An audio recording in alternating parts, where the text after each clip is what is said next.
They think the ring on my finger is a favor, a leash tying me to their so-called prestigious family, to my mother-in-law and husband. I am just a dull secretary stumbling home at 6 p.m. They have no idea that the only reason their family business did not collapse last quarter was my signature at NexCore Global.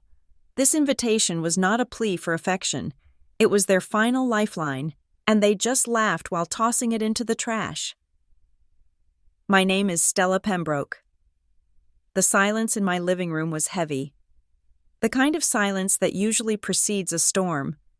I sat on the beige linen sofa that my mother-in-law, Patricia, had chosen for us because she claimed I had no taste in interior design.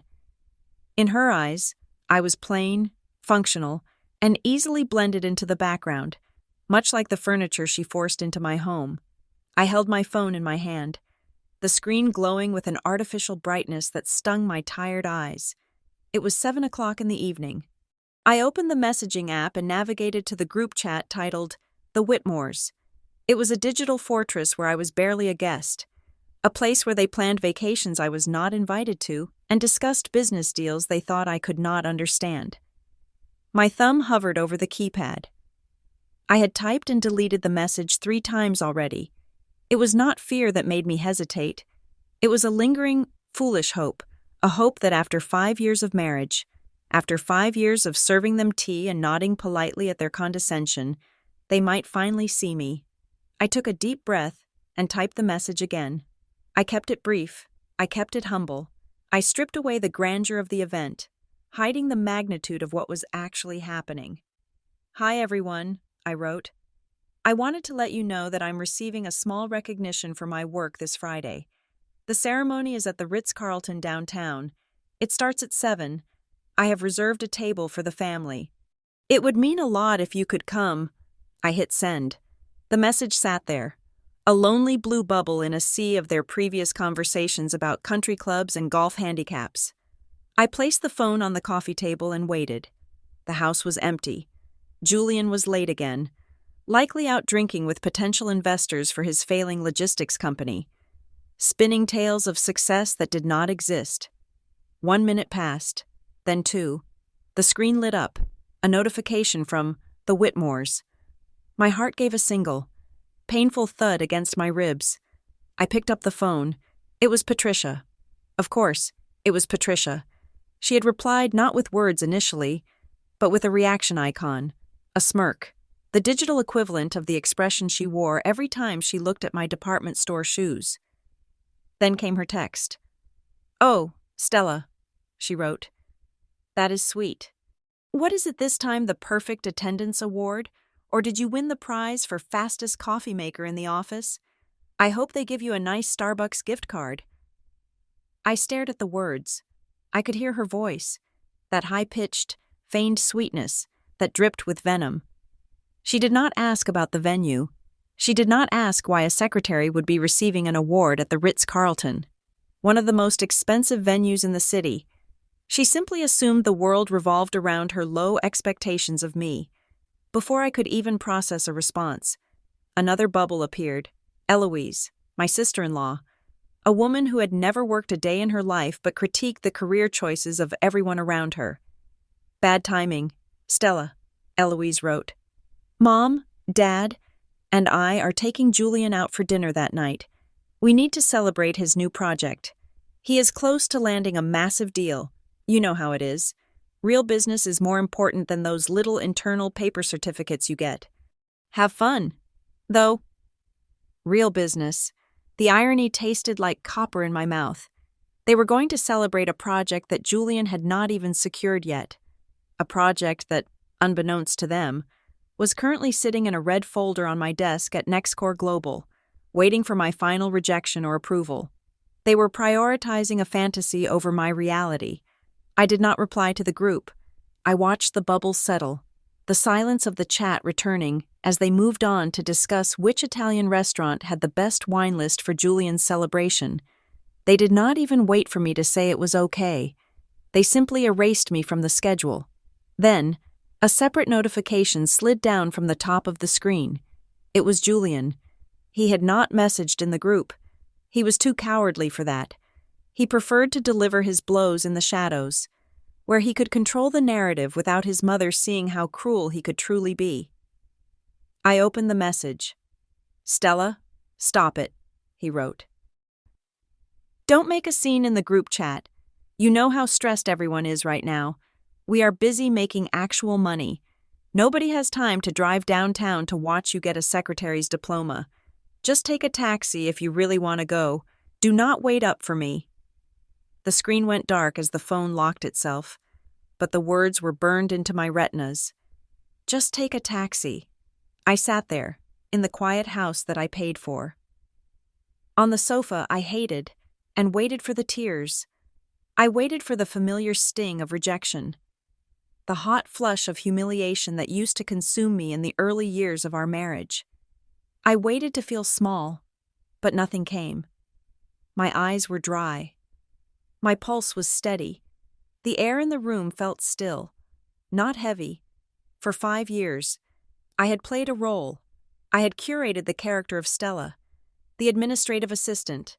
I had worn flats instead of heels so I would not tower over Julian. I had bought mid-range suits off the rack instead of the bespoke tailoring I preferred, just so he would not question how I afforded them. I had dumbed down my vocabulary at dinner parties, nodding wide-eyed when Julian explained basic economic concepts to me, concepts I had written theses on, concepts I utilized daily to move hundreds of millions of dollars across international borders. I had done it all for him. I had made myself small so he could feel big. I had dimmed my light so his flickering candle would not seem so pathetic in comparison. I believed that love was about support, about protecting your partner's ego, about being the soft place for them to land. But Julian did not want a partner. He wanted a prop, and his family did not want a daughter-in-law. They wanted a punching bag to make themselves feel superior about their dwindling fortune. They thought I was an administrative assistant at NexCore Global. It was technically true that I worked in administration. I just happened to run it. I was the chief operating officer. I was the one the board turned to when the CEO was in the hospital. I was the Iron Lady the industry whispered about. The award on Friday was not for attendance. It was the industry's highest honor for operational excellence, an acknowledgement that I had steered a Fortune 500 company through a global supply chain crisis without losing a single cent of profit, and my husband told me to take a taxi. I picked up the phone one last time. My fingers moved across the glass with a steady, rhythmic precision. I did not type a paragraph. I did not beg. I did not explain that the project he was celebrating was entirely dependent on my signature. "Fine," I typed. "I understand." I sent it to Julian. Then I copied it and sent it to the group chat. "I understand." They would read it as submission. They would hear the voice of the defeated little wife who knew her place. They would nod and think, "Good. She knows she is not important." But they were wrong. I did not mean I understood their schedule. I meant I understood them. I finally truly understood that no matter how much I diminished myself, it would never be enough. I understood that my loyalty was being poured into a black hole. I understood that the marriage I was fighting for had ended years ago. I was just the only one who had not noticed. I stood up. The movement was fluid, sharp. The slump in my shoulders that I usually adopted when I was home, a subconscious habit to look less imposing, vanished. I walked across the living room, my heels clicking on the hardwood floor with a sound that echoed like a gavel striking a sounding block. I walked past the wedding photos on the mantelpiece, past the smiling faces of two people who no longer existed. I went into the study. It was a small room that Julian rarely entered because he found books boring. He called it my hobby room. I sat at my mahogany desk, the one piece of furniture I had insisted on buying myself. I reached under the lip of the desk and pressed a hidden latch. A small drawer, seamless and invisible to the naked eye, clicked open. Inside, there was no jewelry. There were no love letters. There was only a single, thick red file. I pulled it out and placed it on the desk. I opened the cover. The pages inside were covered in spreadsheets, bank statements, and credit reports. I had been compiling this dossier for 18 months. It started as a way to help them. I had noticed some irregularities in Julian's spending and wanted to see if I could anonymously assist, perhaps guide some business their way without wounding his pride. But the more I dug, the more rot I found. The Whitmore family legacy was a lie. I ran my finger down the column of numbers on the first page. Julian's company was not just struggling, it was technically insolvent. He had taken out 3 loans in the last year alone, totaling over $400,000, using my house as collateral without telling me. He had forged my signature on the cosigner line. I turned the page. Patricia, the matriarch who sneered at my clothes. She was drowning in credit card debt. She had 6 cards maxed out, owing nearly $80,000 to various banks, mostly spent on maintaining appearances, designer bags, club memberships, and cosmetic treatments. I turned another page. Eloise, the sister-in-law who mocked my job. She had borrowed $50,000 from Julian's company accounts to fund a failed fashion startup. A theft that Julian had covered up by cooking the books. That was fraud. Federal fraud. And then, the final document. The mortgage on the Whitmore family estate. The grand old house where they held their sneering dinner parties. It was in arrears. They were 3 months away from foreclosure. They were destitute. They were criminals. And they were laughing at the woman who held the evidence of their ruin in her hands. I looked down at the numbers. 400,000, 80,000, 50,000. These were the chains they had forged for themselves. For a long time, I had looked at this file with anxiety.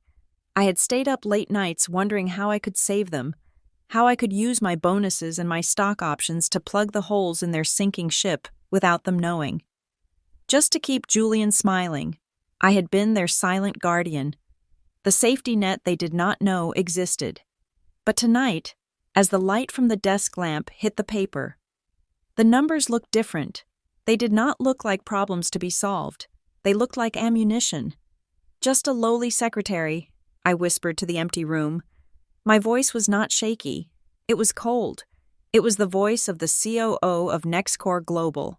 It was the voice of a woman who could shut down a factory in one hemisphere and open 2 more in another before her morning coffee cooled. I closed the file. The sound of the heavy cover slapping shut was final. They wanted to celebrate business. They wanted to talk about who brought real value to the table. "Okay," I said aloud. "Let us play." I stood up and walked to the window, looking out at the darkness of the suburban street. The reflection in the glass stared back at me. It was not Stella the wife. It was Stella the shark. The invite to the Ritz-Carlton was still on the coffee table where I had left it. I would go alone. I would stand on that stage, and I would accept my award. And when I came back, I would not be coming back to serve them. I was done protecting them from the consequences of their own arrogance. If they wanted to treat me like an outsider, I would show them exactly what an outsider could do. An outsider who owned their debts. An outsider who knew where the bodies were buried because she was the one who had been quietly keeping the graveyard tidy. I turned off the light in the study, plunging the room into darkness, leaving the red file sitting there like a loaded gun on the table. Monday was coming, and on Monday, the Whitmores would learn that you should never, ever laugh at the person who signs your checks. I went upstairs to prepare my clothes for tomorrow. Not the beige cardigan Julian liked.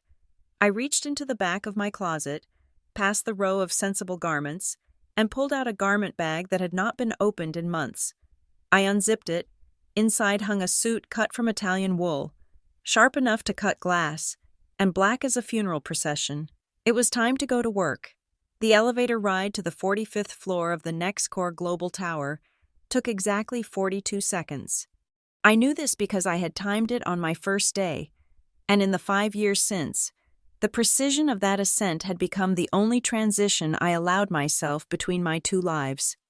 I stepped into the private executive suite, a space of glass and chrome that overlooked the Chicago skyline. The morning sun was just beginning to hit the lake, turning the water into a sheet of hammered gold, but I did not stop to admire the view. I walked straight into the ensuite dressing room attached to my office.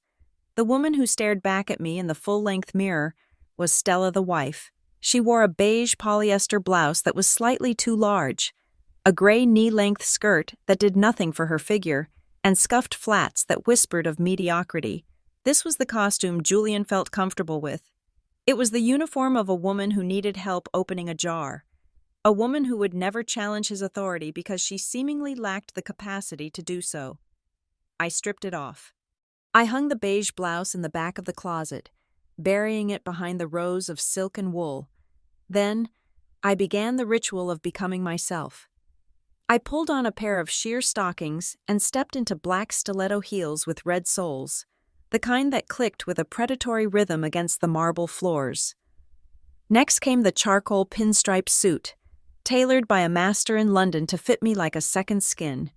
It cost $3,000, more than what Julian's company made in a bad month. Finally, I fastened the platinum watch to my wrist and pulled my hair back into a severe, flawless chignon. I looked in the mirror again. The soft, submissive wife was gone. In her place stood the chief operating officer of NexCore Global. The eyes were the same, but the gaze had hardened. This woman did not ask for permission. She granted it. I walked out of the dressing room and pressed the intercom button on my desk. Coffee, black, and get the Tokyo team on the secure line. We have a logistics bottleneck in the South China Sea that needs to be cleared before the markets open in New York. My assistant, a sharp young man named David who terrified the junior staff but worshipped the ground I walked on, answered immediately. Yes, Mrs. Pembroke, the Japanese delegation is already on the video conference. They are not happy about the delay in the semiconductor shipment. Put them through, I said. Sitting down in my leather chair, the screen on the wall flickered to life.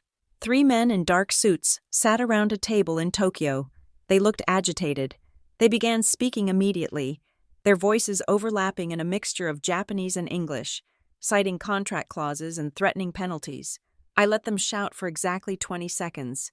Then I leaned forward. Gentlemen, I said. My voice was not loud, but it cut through their noise like a blade. They fell silent. We are not going to discuss penalties today, because there will be no delay. I have already rerouted the cargo to air freight via Anchorage. It will cut into our margin by 12%, but it guarantees delivery by Monday morning. I have absorbed the cost. Your production line will not stop. Now, do we want to spend the next hour arguing about a problem I have already solved?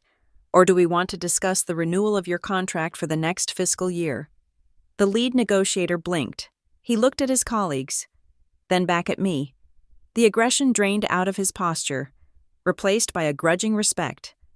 Air freight is acceptable, Mrs. Pembroke, he said, bowing his head slightly. Thank you for your quick action. Good, I said. Send the revised terms to my legal team. I want it signed by close of business today. I ended the call. The crisis that could have cost the company millions was resolved in under 2 minutes. This was who I was. I moved armies of resources with a few words. I assessed risk and executed solutions while Julian was still struggling to figure out how to use the coffee machine at his own office. I turned to my computer and began sifting through the morning reports. As I worked, reviewing profit margins and operational efficiency metrics, a familiar wave of exhaustion washed over me. It was not physical tiredness. It was the crushing weight of the mask I had to wear. My mind drifted back to a bistro in the West Loop. 5 years ago, it was our 3rd date. The candle wax was dripping onto the tablecloth, and Julian was holding my hand across the table. He looked handsome then, his eyes full of a confidence that I had mistaken for strength. I just got out of a relationship with a lawyer, he had said, swirling his wine. It was a nightmare. She was always working, always arguing, always trying to be the smartest person in the room. I hated it. I want a woman who is simple, someone who has a nice, easy job, maybe in HR or administration, someone who can leave work at work and focus on making a home, a woman who needs me. I should have walked away then. I should have seen the red flag waving in my face, but I was 29, and I was lonely at the top. I had spent my 20s building my career, sacrificing relationships for promotions. And I yearned for someone to hold me without asking about quarterly earnings. I wanted to be soft, so I lied. I work in admin, I had said, my voice quiet.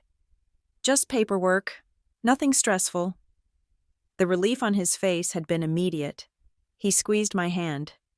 That is perfect. Stella, that is exactly what I'm looking for. I thought I could maintain the balance. I thought I could be the tiger in the boardroom and the kitten in the bedroom. But 5 years of diminishing myself had taken its toll. Every evening, I had to undergo the reverse transformation. I had to put the beige clothes back on. I had to drive home and listen to Julian lecture me on business principles I had mastered in my first year of university. Just last week, he had sat at the dinner table, explaining the concept of overhead costs to me as if he were discovering fire. You see, Stella, he had said, pointing his fork at me, you have to keep the lights on. That costs money. That is overhead. It is complicated, I know. But that is why I handle the finances. I had just finished a day where I slashed operational overhead at NexCore by $15 million. I wanted to scream. I wanted to throw my plate at the wall and tell him that his entire company's revenue was a rounding error in my department's budget. But I didn't.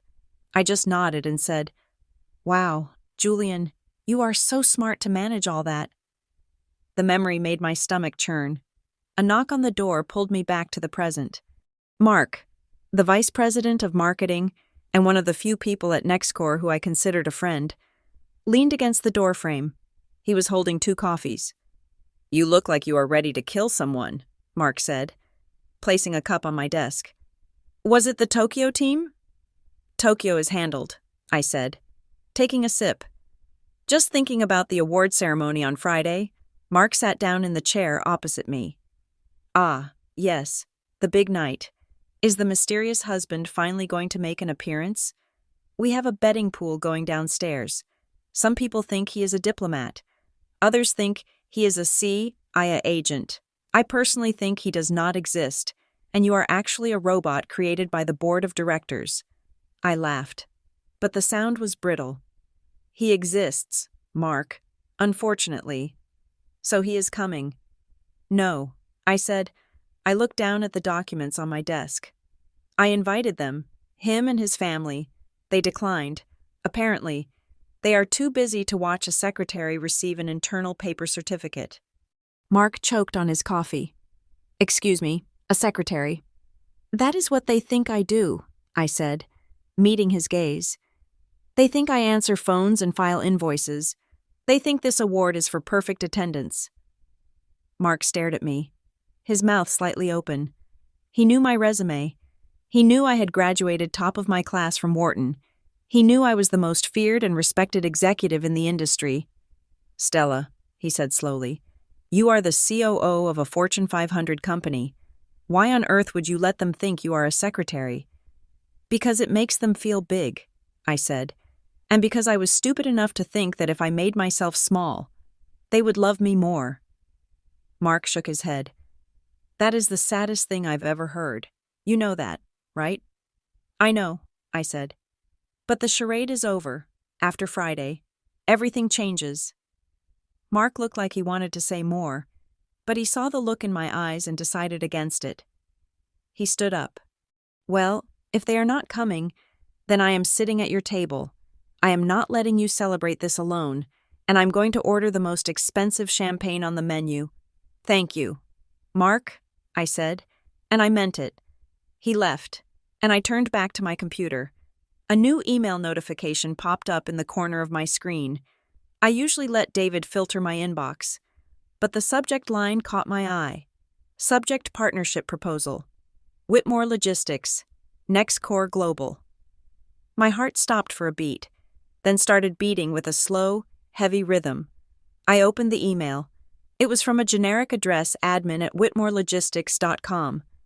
To the executive management team at NexCore Global, it read, My name is Sarah, executive assistant to Mr. Julian Whitmore. Mr.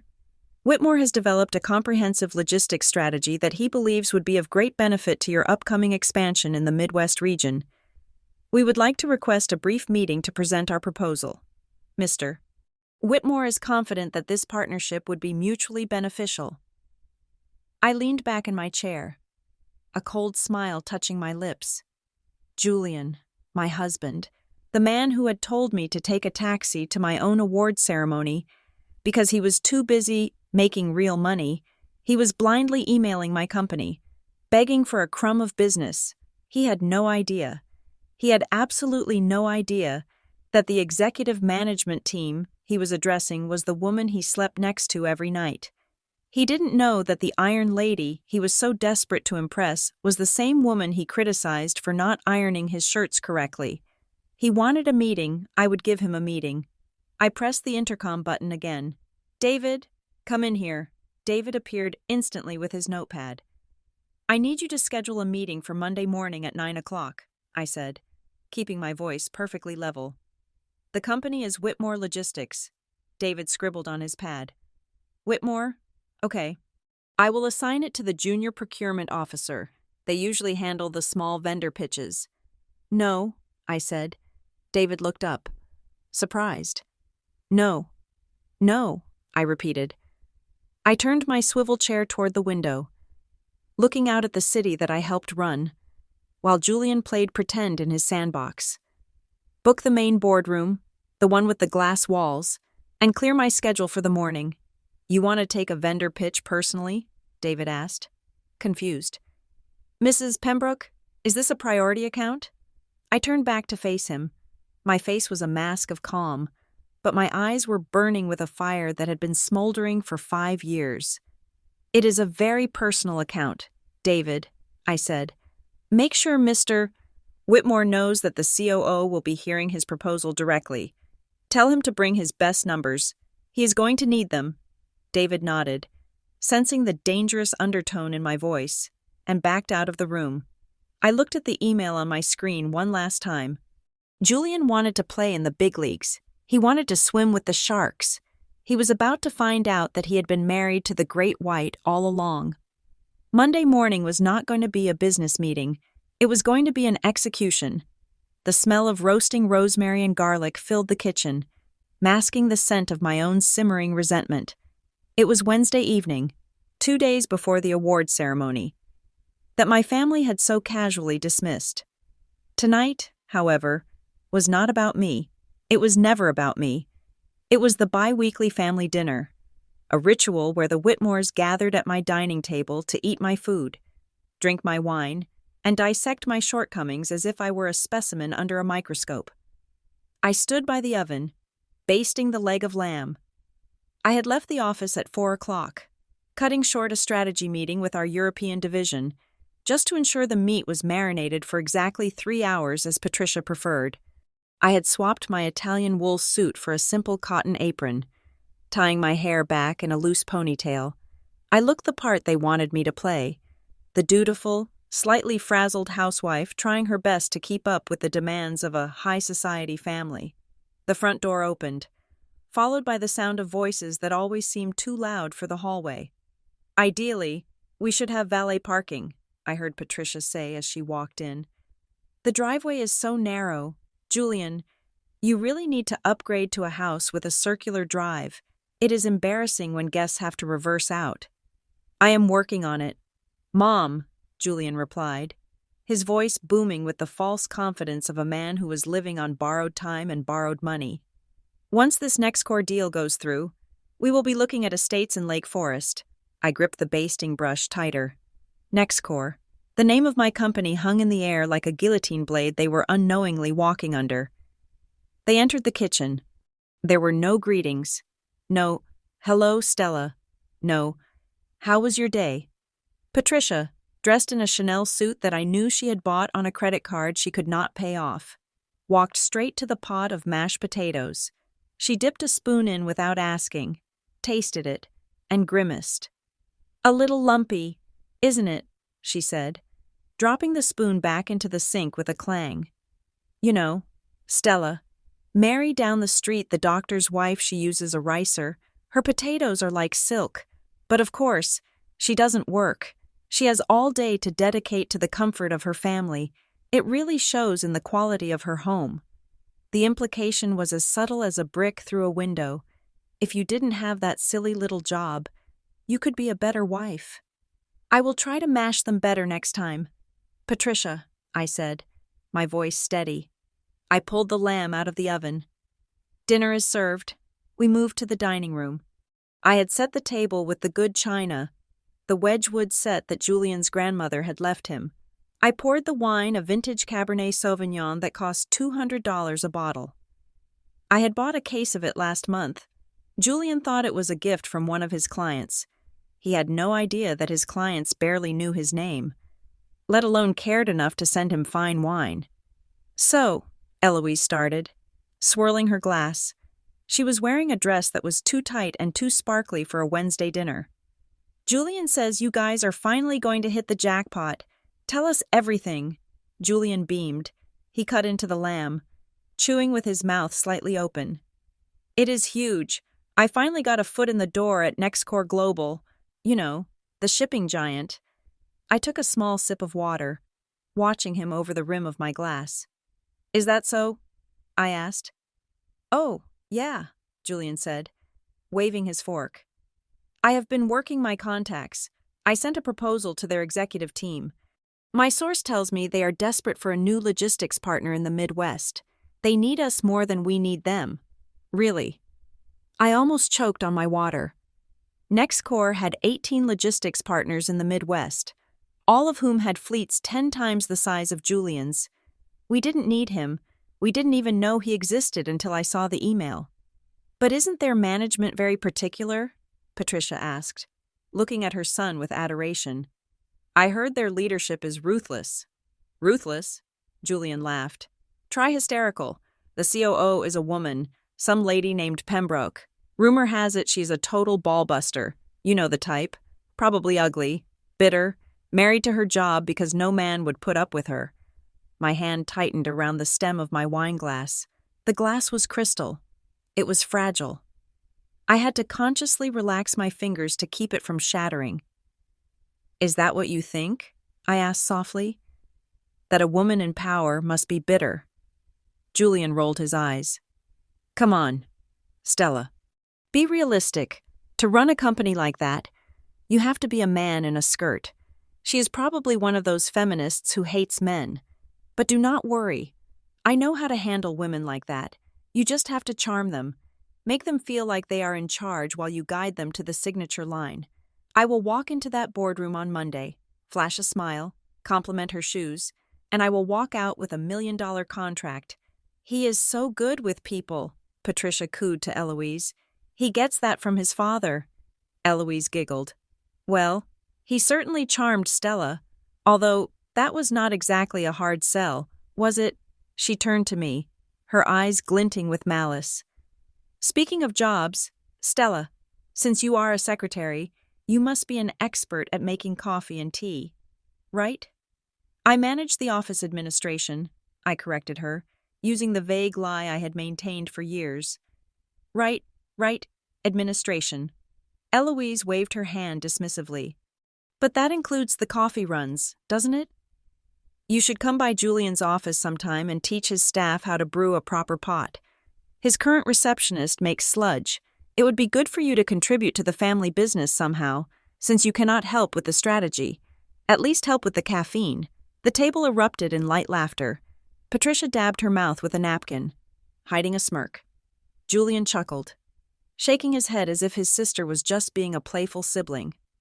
That is enough, Eloise, Julian said, though his tone lacked any real reprimand. Stella does her best. Not everyone is cut out for the big leagues. I looked at them. I looked at their smug faces, their expensive clothes that I paid for, the food in their stomachs that I bought. Every month, I transferred $5,000 into our joint account from a private holding company I controlled. I told Julian it was dividends from a small inheritance my grandmother left me, invested in low-risk bonds. He believed it without question. He used that money to pay the mortgage, to pay his car lease, to pay for these dinners. He was eating my lamb, drinking my wine, living in my house, and sitting there telling me I wasn't cut out for the big leagues.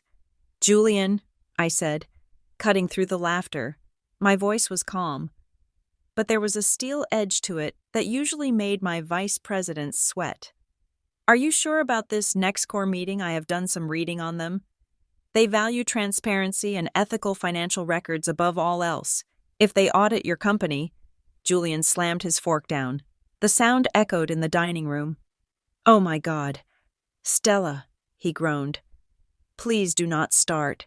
You read a blog post or something. You do not understand macro strategy. You do not understand how corporate finance works. We massage the numbers. Everyone does it. It is called business. Stop trying to give me advice on things you do not comprehend. I am just worried, I said, holding his gaze. If you go in there with false data, they could destroy you. They have a legal team that eats fraud for breakfast. I said enough, Julian snapped. His face was red. My God, why do you always have to be such a wet blanket? I'm about to land the deal of a lifetime, and you are sitting here nagging me about ethics. This is why I do not talk to you about work. You have a small mind. Stella, you think like a clerk. Patricia chimed in, her voice dripping with fake sympathy. Julian is right. Dear, you should stick to what you know. Leave the empire building to the men. Maybe you should go clear the table. The plates are cluttering the conversation. Yes, Julian said, picking up his wine glass. Go wash the dishes. Let the adults talk. The room went silent. Go wash the dishes. I sat there for a second, looking at my husband. I saw the weakness in his jawline, the fear behind his eyes that he masked with aggression. He was a small, frightened boy playing dress-up in his father's suits, terrified that the world would find out he was a fraud, and because he felt small, he needed to make me feel smaller. Of course, I said. I stood up. I did not storm off. I did not throw the wine in his face. I began to stack the plates. I cleared the bones of the lamb I had roasted. I cleared the half-eaten potatoes Patricia had insulted. I was the perfect servant, as I reached across Julian to take his side plate. His phone, which was sitting face up on the table, lit up. It was a text message. In the past, Julian always kept his phone face down. But tonight, he was drunk on arrogance and wine. He felt untouchable. The screen was bright against the dim mood lighting of the dining room. The notification banner lingered for 3 seconds. Long enough. The sender's name was Amber, VIP hostess. The message read, Can't wait for you to come by tonight. Baby, I have the champagne on ice. Congratulations on the big win. You are going to be so rich. XOXO. I froze. My hand hovered over the plate. The big win. He had told her about the NexCore deal too. He had told this Amber that he was already rich, that the deal was done. He was celebrating a victory he hadn't won yet, with a woman who wasn't his wife, using money he didn't have. Julian noticed my pause. He glanced down at the phone, saw the screen, and snatched it up with a speed I didn't know he possessed. He shoved it into his pocket, his heart rate visibly spiking. He looked at me, his eyes darting to see if I had read it. I looked back at him. My face was a blank canvas. I did not frown. I did not cry. I simply picked up the plate. Who is Amber? I could have asked, Are you cheating on me? I could have screamed, but I didn't. Because in that moment, looking at his panic, I realized he wasn't just a bad businessman. He was a cliché, a boring, predictable, pathetic cliché. He didn't deserve my anger. Anger is a hot emotion. It implies passion. He deserved nothing but the cold, absolute destruction that was coming for him. Is there any dessert? Eloise asked, oblivious to the tension, or perhaps ignoring it. I feel like something sweet. I made a tart, I said, my voice smooth as glass. I will bring it out after I finish the dishes. I walked into the kitchen with the stack of dirty plates. I set them down in the sink. I turned on the faucet. The water rushed out, hot and steaming. I looked out the kitchen window at the dark backyard. Monday. Monday was 4 days away. Julian thought he was going to walk into a boardroom and charm a bitter old woman. He thought he was going to sign a contract that would pay for Amber's champagne and Patricia's credit card bills. He was going to walk into a slaughterhouse, and I would be the one holding the knife. I squirted dish soap onto the sponge. I began to scrub the china. I washed away the grease, the leftover food, the saliva of the people who despised me. I washed it all away. "Enjoy the tart," I whispered to the empty kitchen. "It is the last sweet thing you will ever taste in this house." Friday morning arrived with a sky the color of bruised iron. The air in the house was stagnant, filled with the tension that had been accumulating all week like static electricity waiting for a spark. It was the day of the award ceremony. My dress, the black velvet gown I had purchased in secret from a boutique in Paris 3 months ago, was hidden in the trunk of my car. My acceptance speech was memorized.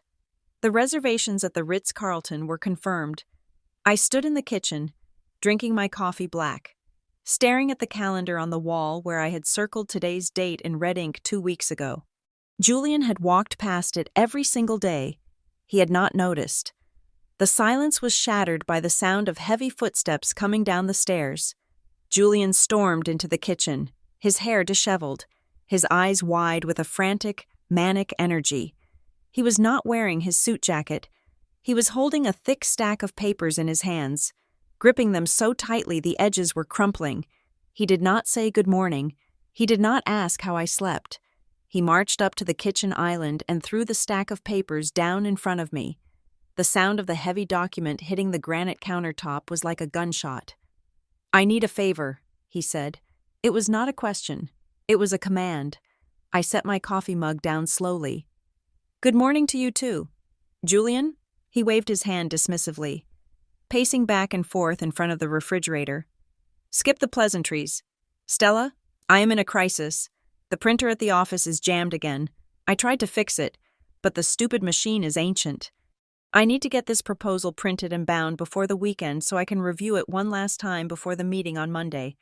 I cannot take it to FedEx or a local print shop. This is sensitive intellectual property. I cannot risk some minimum-wage teenager leaking my strategy to a competitor." I looked at the stack of papers. The cover page was missing. It was just a raw manuscript of chaotic spreadsheets and paragraphs.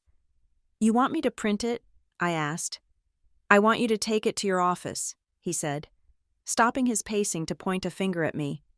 "You have access to those high-end professional printers, right? The ones that can do the spiral binding with the clear plastic covers. I need 3 copies, professional grade, high resolution, and I need them tonight." I looked at him, truly looked at him. "Julian, tonight is the award ceremony. I told you, I have to be at the Ritz-Carlton by 7. He let out a groan, throwing his head back as if I were the most unreasonable person on the planet. "Stella, are we really doing this again? I told you. Nobody cares about your little certificate. This is the NexCore proposal. This is the future of this family. Are you seriously going to jeopardize a multi-million-dollar deal because you want to go eat rubbery chicken and clap for yourself?" The gaslighting was so practiced, so effortless. He made my career achievement sound like a child's birthday party, and his fraudulent business scheme sound like the Treaty of Versailles. "I am not asking you to skip your dinner," he continued, his tone softening into a manipulative whine. "Just take the files with you, print them out during your lunch break or whatever. I will come pick them up from you tomorrow morning. Or better yet, bring them home tonight after your thing. Just make sure it gets done. Can you do that for me? Can you be a supportive wife for once?" I reached out and touched the paper. The paper was warm from his hands. "Fine," I said. "I will take care of it." "Thank you," he breathed out, visibly relieved. He checked his watch. "I have to go. I am meeting a potential investor for brunch. Do not mess this up. Stella, use the heavy paper stock, 80 pounds or higher." He grabbed his car keys and walked out the back door without looking back. I was left alone with the document. I picked it up. The title page, which he had included in the stack, read Strategic Logistics Partnership Proposal, prepared for NexCore Global, presented by Whitmore Logistics. I flipped it open. Before I could read the first line, my phone buzzed in my pocket. I pulled it out. The caller ID displayed Patricia.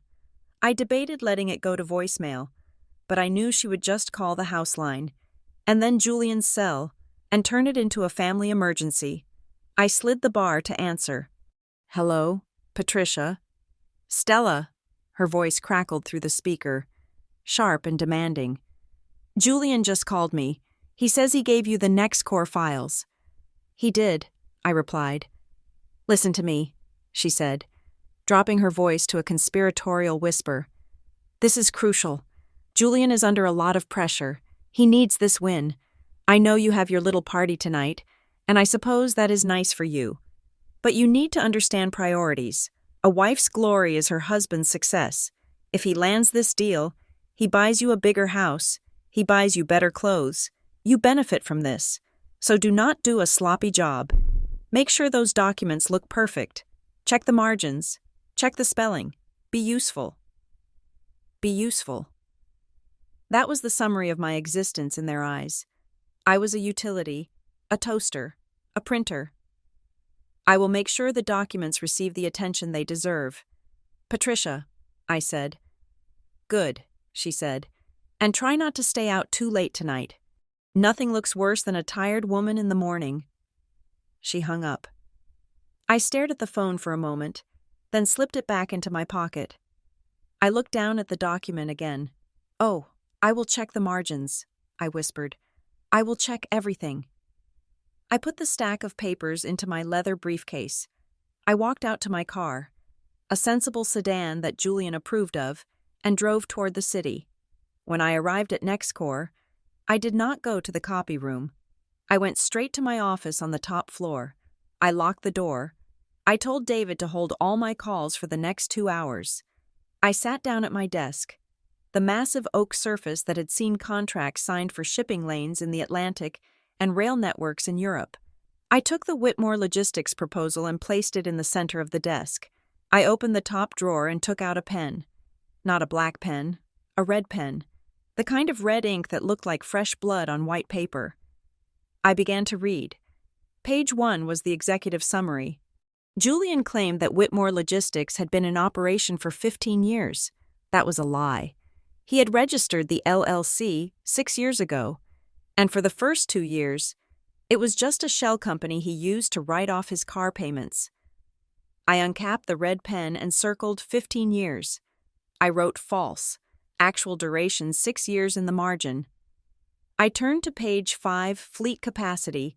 Julian had written, "We currently operate a fleet of 250 semi-trucks with refrigeration capabilities, servicing the tri-state area." I laughed. It was a dry, humorless sound. I knew exactly what Julian owned because I paid the insurance premiums on them when he forgot. He had 12 trucks. 3 of them were currently in the shop for transmission failures. He was subcontracting the rest of his work to unreliable freelancers.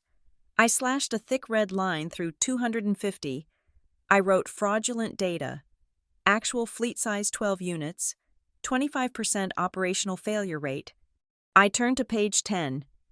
Financial stability and revenue. This was where the audacity turned into criminality.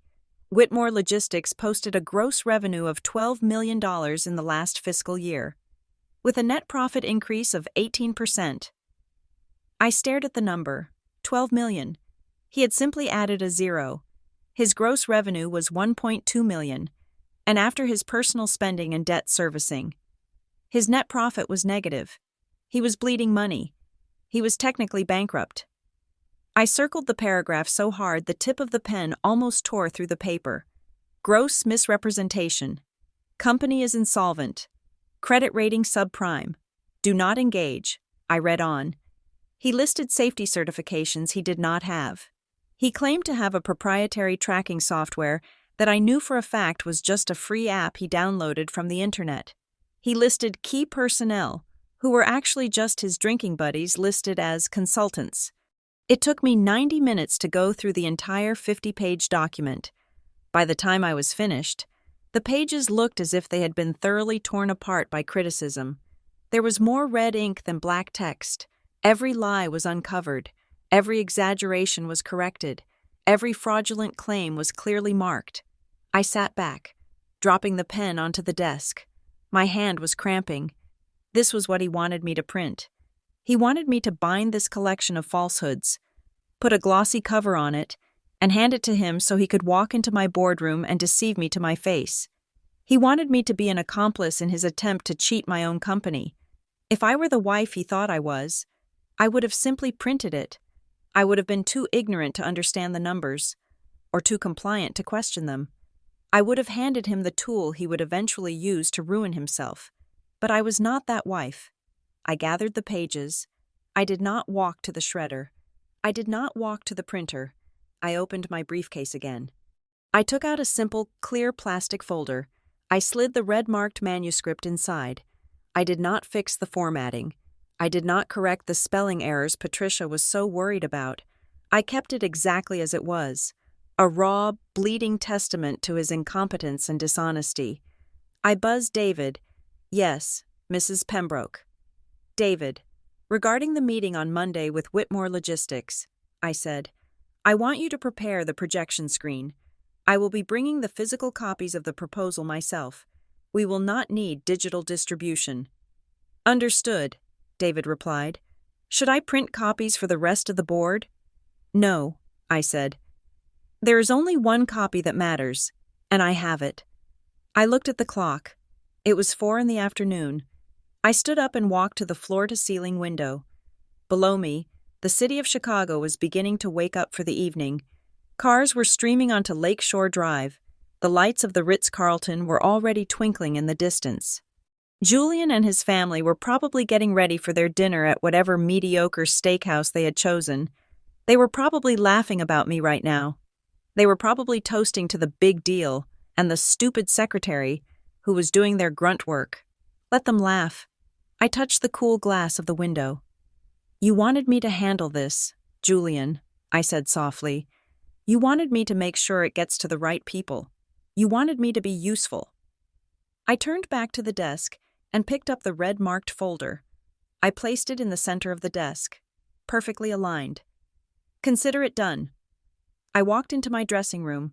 It was time. I took the garment bag containing the black velvet gown off the hook. I looked at myself in the mirror one last time. The woman staring back was not tired. She was not afraid. She was electric. I stripped off the power suit. I was shedding the armor of the COO to put on the armor of a queen. Tonight, I would not be Stella the wife, or even Stella the executive. Tonight, I was Stella the victor. I slipped into the gown. It fit perfectly, hugging my curves and flaring out at the bottom. It was elegant, regal, and intimidating. I put on the diamond earrings I had bought myself for my 30th birthday, the ones Julian thought were cubic zirconia. I applied a coat of dark red lipstick. I walked out of the office, carrying nothing but my clutch and the knowledge that I held the power of life and death over the Whitmore legacy. As I passed David's desk, he stood up, his eyes widening. Mrs. Pembroke, he stammered. You look incredible. Have a wonderful evening. Thank you. David, I said, flashing a rare, genuine smile. I believe I will. Tonight is going to be very illuminating. I stepped into the elevator. As the doors closed, cutting off the view of my empire, I felt a sense of calm settle over me. The trap was set. The bait was taken. Julian wanted his papers. He would get them on Monday morning. Under the bright lights of the boardroom, he would get exactly what he asked for, and he would wish he had never learned to read. The valet at the Ritz-Carlton opened the rear door of the black town car, and the cool evening air of downtown Chicago rushed in to meet me. I stepped out, my black velvet gown sweeping against the pavement like a shadow taking physical form. The flashes of paparazzi cameras went off immediately, a staccato rhythm of blinding white light. They were not there for a celebrity or a politician. They were there for the leaders of industry, the titans who moved markets with a whisper, and tonight, for the first time in 5 years, I was one of them. I walked up the red carpet. I did not shrink. I did not hunch my shoulders. I stood at my full height, my spine a rod of steel. The security guards nodded respectfully as I passed, recognizing the woman who signed the contracts for the security firm that employed them, 5 miles away, in a strip mall off the interstate. My husband was parking his leased BMW in the crowded lot of the Stein, a mid-range steakhouse where the floors were always slightly sticky and the air smelled of charred fat and cheap cologne. I could picture it perfectly. Julian would be complaining about the lack of valet parking. Patricia would be sighing loudly as she navigated the puddles in the asphalt, clutching her fake designer bag as if it were the crown jewels. Eloise would be checking her makeup in the side mirror of a parked car. Already bored, I entered the grand ballroom of the Ritz. The ceiling soared 50 feet above me, adorned with crystal chandeliers that cost more than the entire Whitmore family home. The room was filled with the scent of lilies and expensive perfume. Waiters in white gloves moved like ghosts through the crowd, offering flutes of vintage champagne. Mark found me near the ice sculpture. He looked dashing in his tuxedo, but his expression was serious. "You look like a weapon, Stella," he said, handing me a glass. "A beautiful, deadly weapon." "I feel like one," I replied. I took a sip of the champagne. It was crisp and cold. At that exact moment, at the Stein. The Whitmores were being led to a cramped booth near the kitchen door. "This is unacceptable," Patricia hissed at the teenage hostess. "We asked for a window seat. My son is celebrating a major business merger. We need ambiance." "Sorry, ma'am. It is Friday night," the girl muttered. Dropping laminated menus onto the table, Julian slid into the booth, pulling out his phone before he even looked at the menu. He opened Facebook. He navigated to his profile and typed a status update with aggressive enthusiasm. "Dinner with the family to celebrate the upcoming partnership between Whitmore Logistics and NexCore Global. Big things coming on Monday. Hard work pays off. CEO hustle success." He tagged himself, his mother, and Eloise. He did not tag me. I was not part of the success. I was just the help. Back at the Ritz, the lights dimmed, the chatter died down. I took my seat at the center table, reserved for the executive board of NexCore. To my right sat the governor of Illinois. To my left was Arthur Sterling, the CEO of NexCore, a man in his 70s who treated me like the daughter he never had. "Are you ready?" "Stella," Arthur whispered. "I have been ready for a long time, Arthur," I said. My phone buzzed in my clutch. I ignored it. It buzzed again, and again. I slid it out discreetly, keeping it below the table edge. A text from Julian. "Done with the printing yet? Remember to double-check the binding. Also, when you get home, I need you to iron my navy suit. The dry cleaner missed a spot on the lapel, and I need it perfect for Monday. Don't wait up for us. We're going to get drinks after dinner." I stared at the words. The banality of his cruelty was almost impressive. He was sitting in a booth eating a $20 steak, celebrating a fraud, ordering his wife, who was currently sitting next to the governor, to do his laundry. I did not reply. I turned the phone off. I slid it back into my clutch and snapped the clasp shut. That was the last time Julian Whitmore would ever reach me. "Ladies and gentlemen," the master of ceremonies announced from the stage, "please welcome the CEO of NexCore Global, Mr. Arthur Sterling."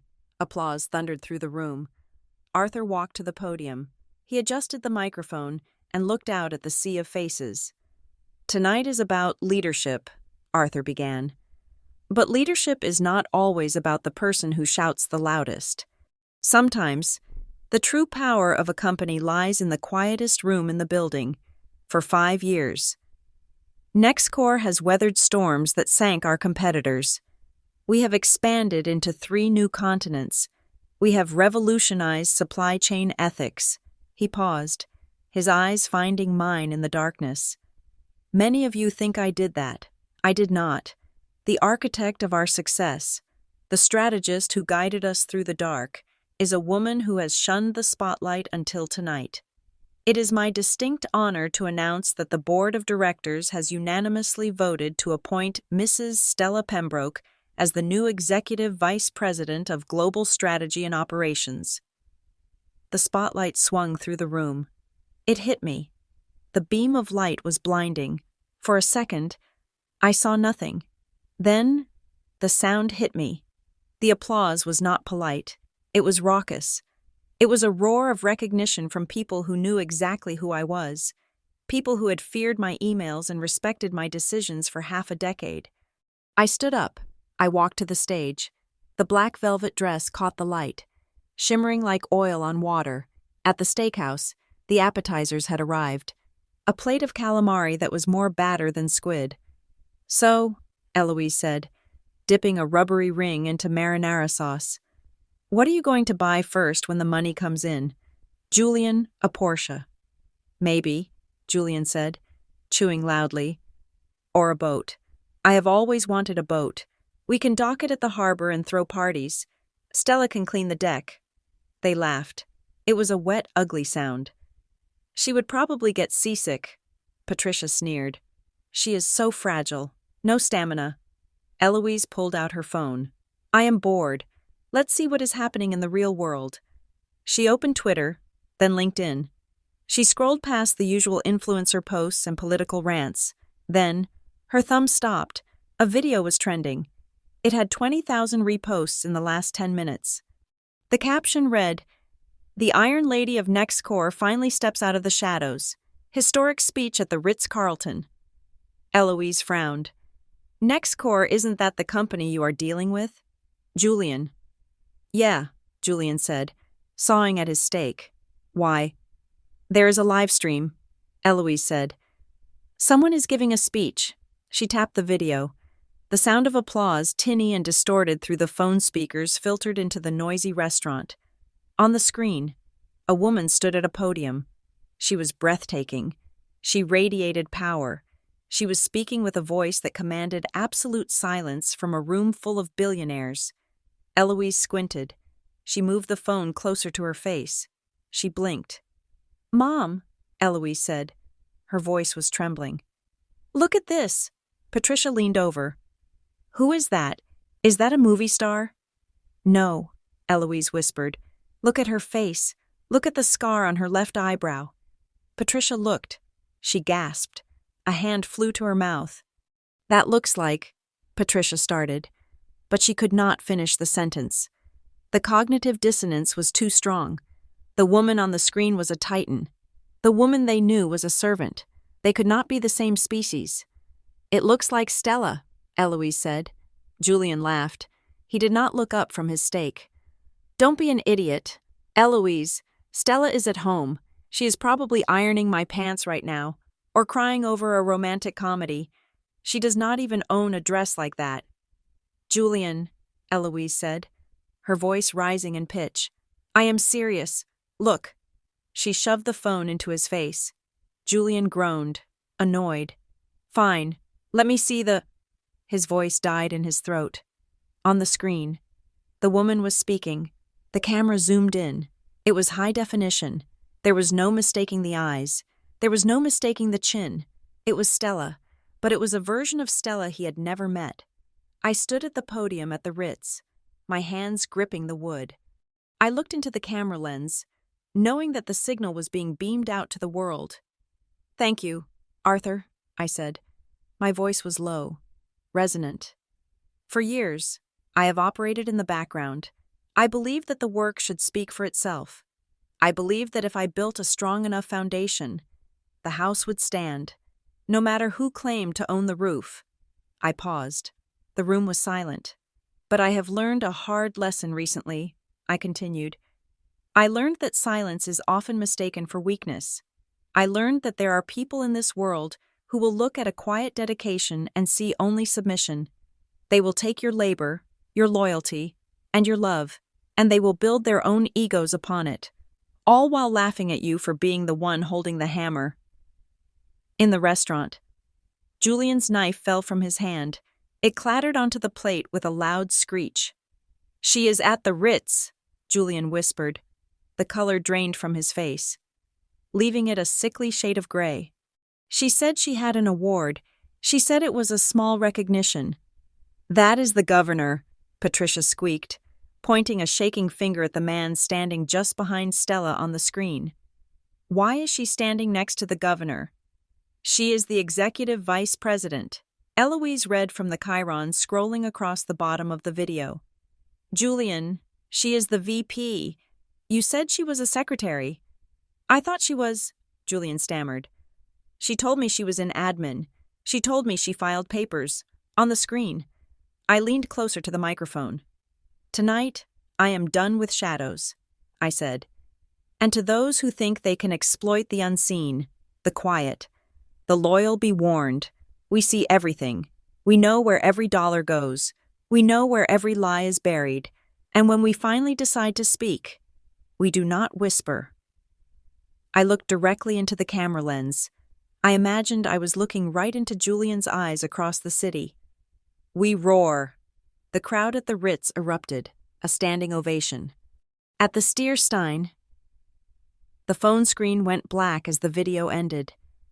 Julian sat frozen. The noise of the cheap steakhouse rushed back in the clatter of silverware, the crying of a baby, the sizzle of fajitas, but he heard none of it. All he could hear was the blood rushing in his ears. He looked down at his own hands. They were shaking. He remembered the stack of papers he had thrown at her that morning, the proposal filled with lies and inflated numbers, the proposal he had demanded she print. He had handed his fraudulent confession directly to the executive vice president of the company he was trying to scam. "Call her," Patricia screeched, panic seizing her features. "Call her right now. Tell her we are coming." Julian grabbed his phone. His fingers fumbled over the screen. He dialed Stella. Ring, ring, ring. He watched the phone, praying, begging for her to pick up, for her to tell him it was a prank, a deep fake, anything. Then, the line clicked. "Hello," Julian gasped. "Stella, baby. You have reached the voicemail of Stella Pembroke," a robotic voice answered. "I am currently unavailable.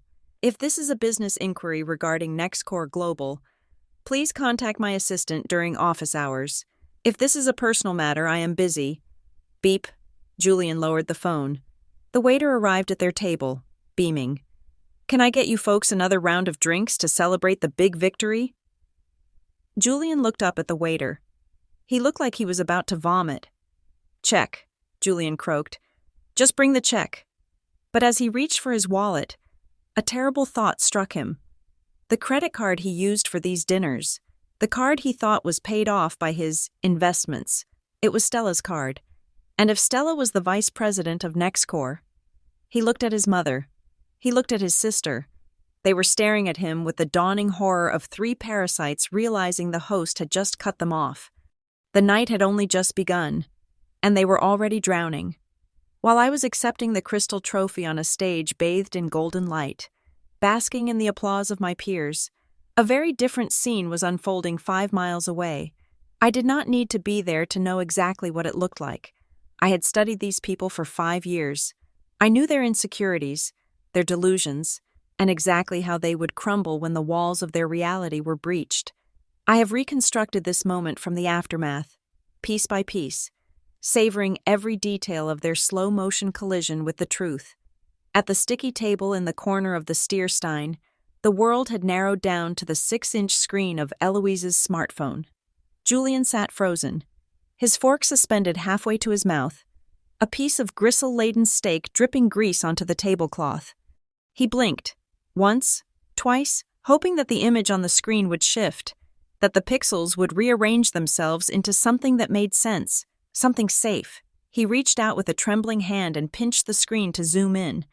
The video was high resolution, unforgiving in its clarity. The camera panned past the woman at the podium to the massive LED screen behind her. The letters were 5 feet tall, glowing in corporate blue and white. Stella Pembroke, Executive Vice President of Strategy Operations, NexCore Global.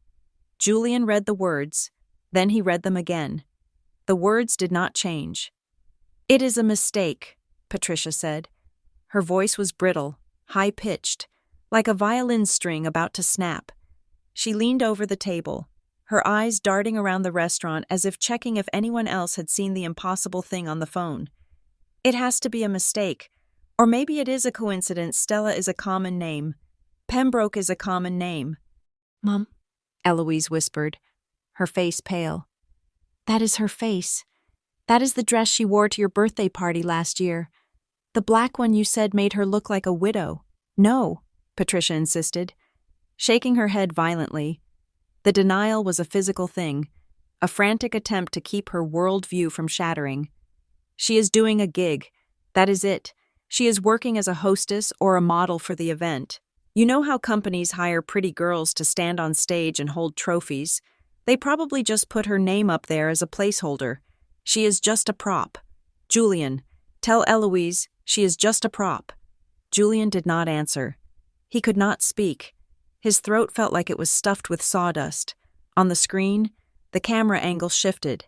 It moved into a close-up. Framing my face, I looked directly into the lens.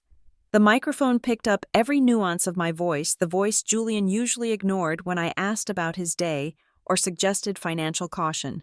An interviewer off-camera asked a question that cut through the tinny speaker of the phone. Mrs. Pembroke, you have achieved this remarkable promotion while maintaining a very private life.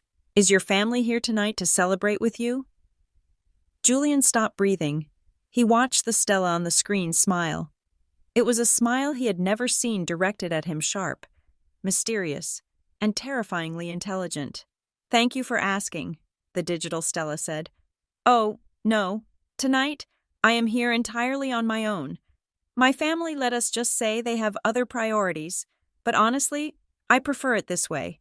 Sometimes, walking alone is the only way to ensure you are walking in the right direction. Dead weight has a way of slowing you down. Dead weight. The words hit Julian like a physical blow to the chest. He dropped his fork. It clattered against the cheap ceramic plate, drawing the attention of the couple at the next table. She is talking about us, Eloise breathed, horrified. She just called us dead weight on a global live stream. She wouldn't dare, Patricia sputtered, clutching her pearls. After everything we have done for her, we gave her a family. We gave her the Whitmore name. But Julian was not listening to his mother. A cold sweat had broken out on his forehead, prickling at his hairline. His stomach churned with a sudden, violent nausea. The steak he had eaten threatened to come back up. It wasn't just the insult. It wasn't just the public humiliation. It was the paperwork. His mind flashed back to 8 o'clock that morning. He saw himself standing in the kitchen, arrogant and rushed. He saw the thick stack of documents he had thrown onto the counter, the strategic partnership proposal. He remembered his own voice, dripping with condescension. Make sure it gets to the right people, Stella. He had commanded the executive vice president of NexCore Global to print out a fraudulent document designed to scam her own company. He had handed her the evidence of his own crime. The room began to spin. The noise of the steakhouse, the sizzling platters, the clinking glasses. The laughter seemed to warp and distort, sounding like it was coming from underwater. He tried to recall the numbers in that proposal. He had inflated his fleet size by 200%. He had fabricated revenue streams totaling over $10 million. He had listed assets that did not exist. In the hands of a secretary, those papers were just confusing gibberish. In the hands of a VP of strategy, they were a confession signed in blood. "Oh my God," Julian whispered. The sound was barely audible. "I gave her the files. I gave her everything." He looked at the phone again. The live stream had ended, replaced by a replay loop.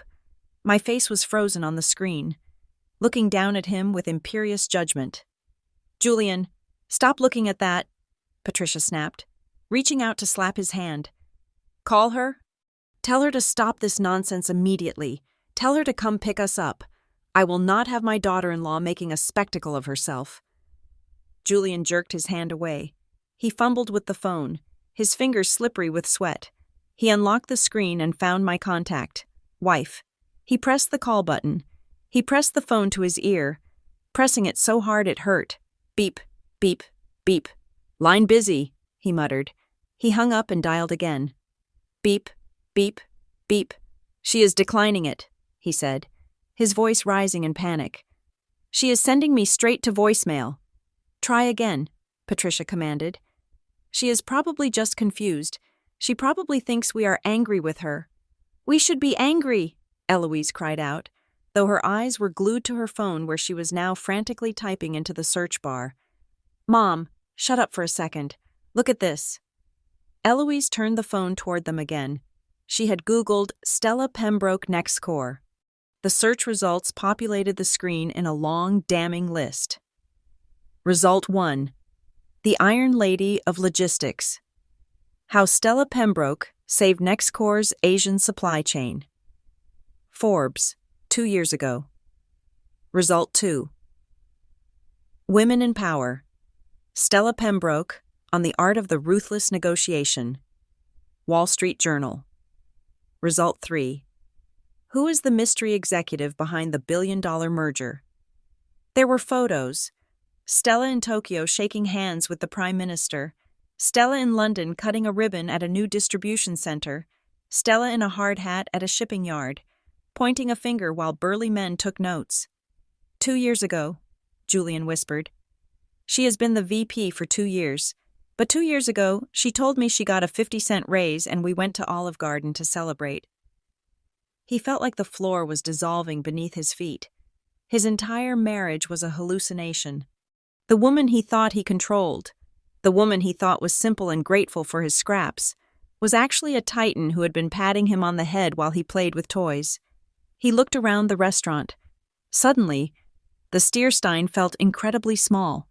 The vinyl seats were torn. The lighting was yellow and dingy. The people around them looked tired and worn. This was his reality. And Stella was in a ballroom with chandeliers and governors. People were staring. The couple at the next table was whispering, looking from their own phones to Julian, then back to their phones. They had seen the video. They recognized him. He was the dead weight. "We have to go," Julian said, standing up abruptly. His legs felt like jelly. "We have to get out of here. We need to go to the house. We need to talk to her when she gets home." "Sit down, Julian," Patricia hissed. "We have not finished our meal. I ordered the lava cake." "Forget the lava cake. Mom?" Julian shouted, his control snapping. "Don't you get it? She knows. She knows the company is fake. She has the papers." The shout drew the attention of the entire section. The manager, a stout man with a stain on his tie, started walking toward them with a frown. "Check," Julian yelled at a passing waiter. "Just bring me the check." The waiter, a young man who looked exhausted, scurried over and dropped the leather folder onto the table. Julian snatched it up. The bill was $142.50. He pulled out his wallet. His hands were shaking so bad he almost dropped it. He pulled out the black credit card, the platinum card, the card he used to impress his clients. He handed it to the waiter. "Hurry up," Julian said, wiping sweat from his upper lip. The waiter took the card and walked to the portable terminal at the service station a few feet away. Julian watched him. He tapped his foot nervously. "Just let me get out of here. Just let me get home and destroy those copies before she does anything with them." The waiter inserted the card. He waited. He frowned. He pulled the card out and wiped the chip on his apron, then inserted it again. Julian held his breath. The waiter looked up, caught Julian's eye, and shook his head. He walked back to the table. "I am sorry, sir," the waiter said, his voice loud enough for the neighboring tables to hear. "The card was declined." "That is impossible," Julian snapped. "Try it again. It has a $50,000 limit. It says, card suspended, stolen or lost," the waiter said flatly. "I have to confiscate it, sir. Company policy." "Confiscate it." Julian stood up, towering over the waiter. "You will do no such thing. That is my wife's card. That is my card." "It is under the name Stella Pembroke," the waiter said, reading the plastic. "The system says the owner reported it compromised 10 minutes ago. Do you have another form of payment?" Julian patted his pockets. He had $20 in cash. He looked at Patricia. "Mom, give me your card." Patricia froze. She clutched her purse tighter. "I didn't bring it. Julian, I thought this was your treat. You said you were celebrating the big win." He looked at Eloise. "Don't look at me," Eloise said, shrinking back. "I am maxed out. You know that." Silence descended on the table. It was a heavy, suffocating silence. The rich Whitmore family, the family that sneered at secretaries and mocked the working class, was sitting in a budget steakhouse unable to pay for their dinner. The manager arrived at the table. He crossed his arms. "Is there a problem here?" he asked, his voice deep and unamused. "No," Julian squeaked. His voice cracked. "Just a technical difficulty with the bank. My wife must have pressed the wrong button on the app." "Sir," the manager said, "you need to pay the bill, or I'm calling the police. We have had a lot of dine and dashers lately." The police. Julian imagined the headlines. Husband of NexCore Global arrested for theft of service at steakhouse. He felt a tear leak out of his eye. It was a tear of pure, unadulterated humiliation. "I can call her," Julian whispered, defeated. "Let me try calling her one more time." He dialed again. The phone rang once, then went straight to voicemail. "The subscriber you are trying to reach is currently unavailable." She wasn't unavailable. She was free. Julian lowered the phone. He looked at the manager, then at his mother and sister. They looked small. They looked pathetic, and for the first time, he realized that without Stella, this was all they were, 3 people in a booth, pretending to be royalty, with empty pockets and a mountain of debt waiting for them at home. "I have a watch," Julian said, undoing the clasp of his wrist. It was a Rolex replica, but a good one. "It is worth $500. Please, just let us go." The manager looked at the watch with disdain. He picked it up, inspected it, and sneered. "Go," the manager said, pointing to the door. "And don't come back." Julian scrambled out of the booth. He didn't wait for his mother. He didn't wait for Eloise.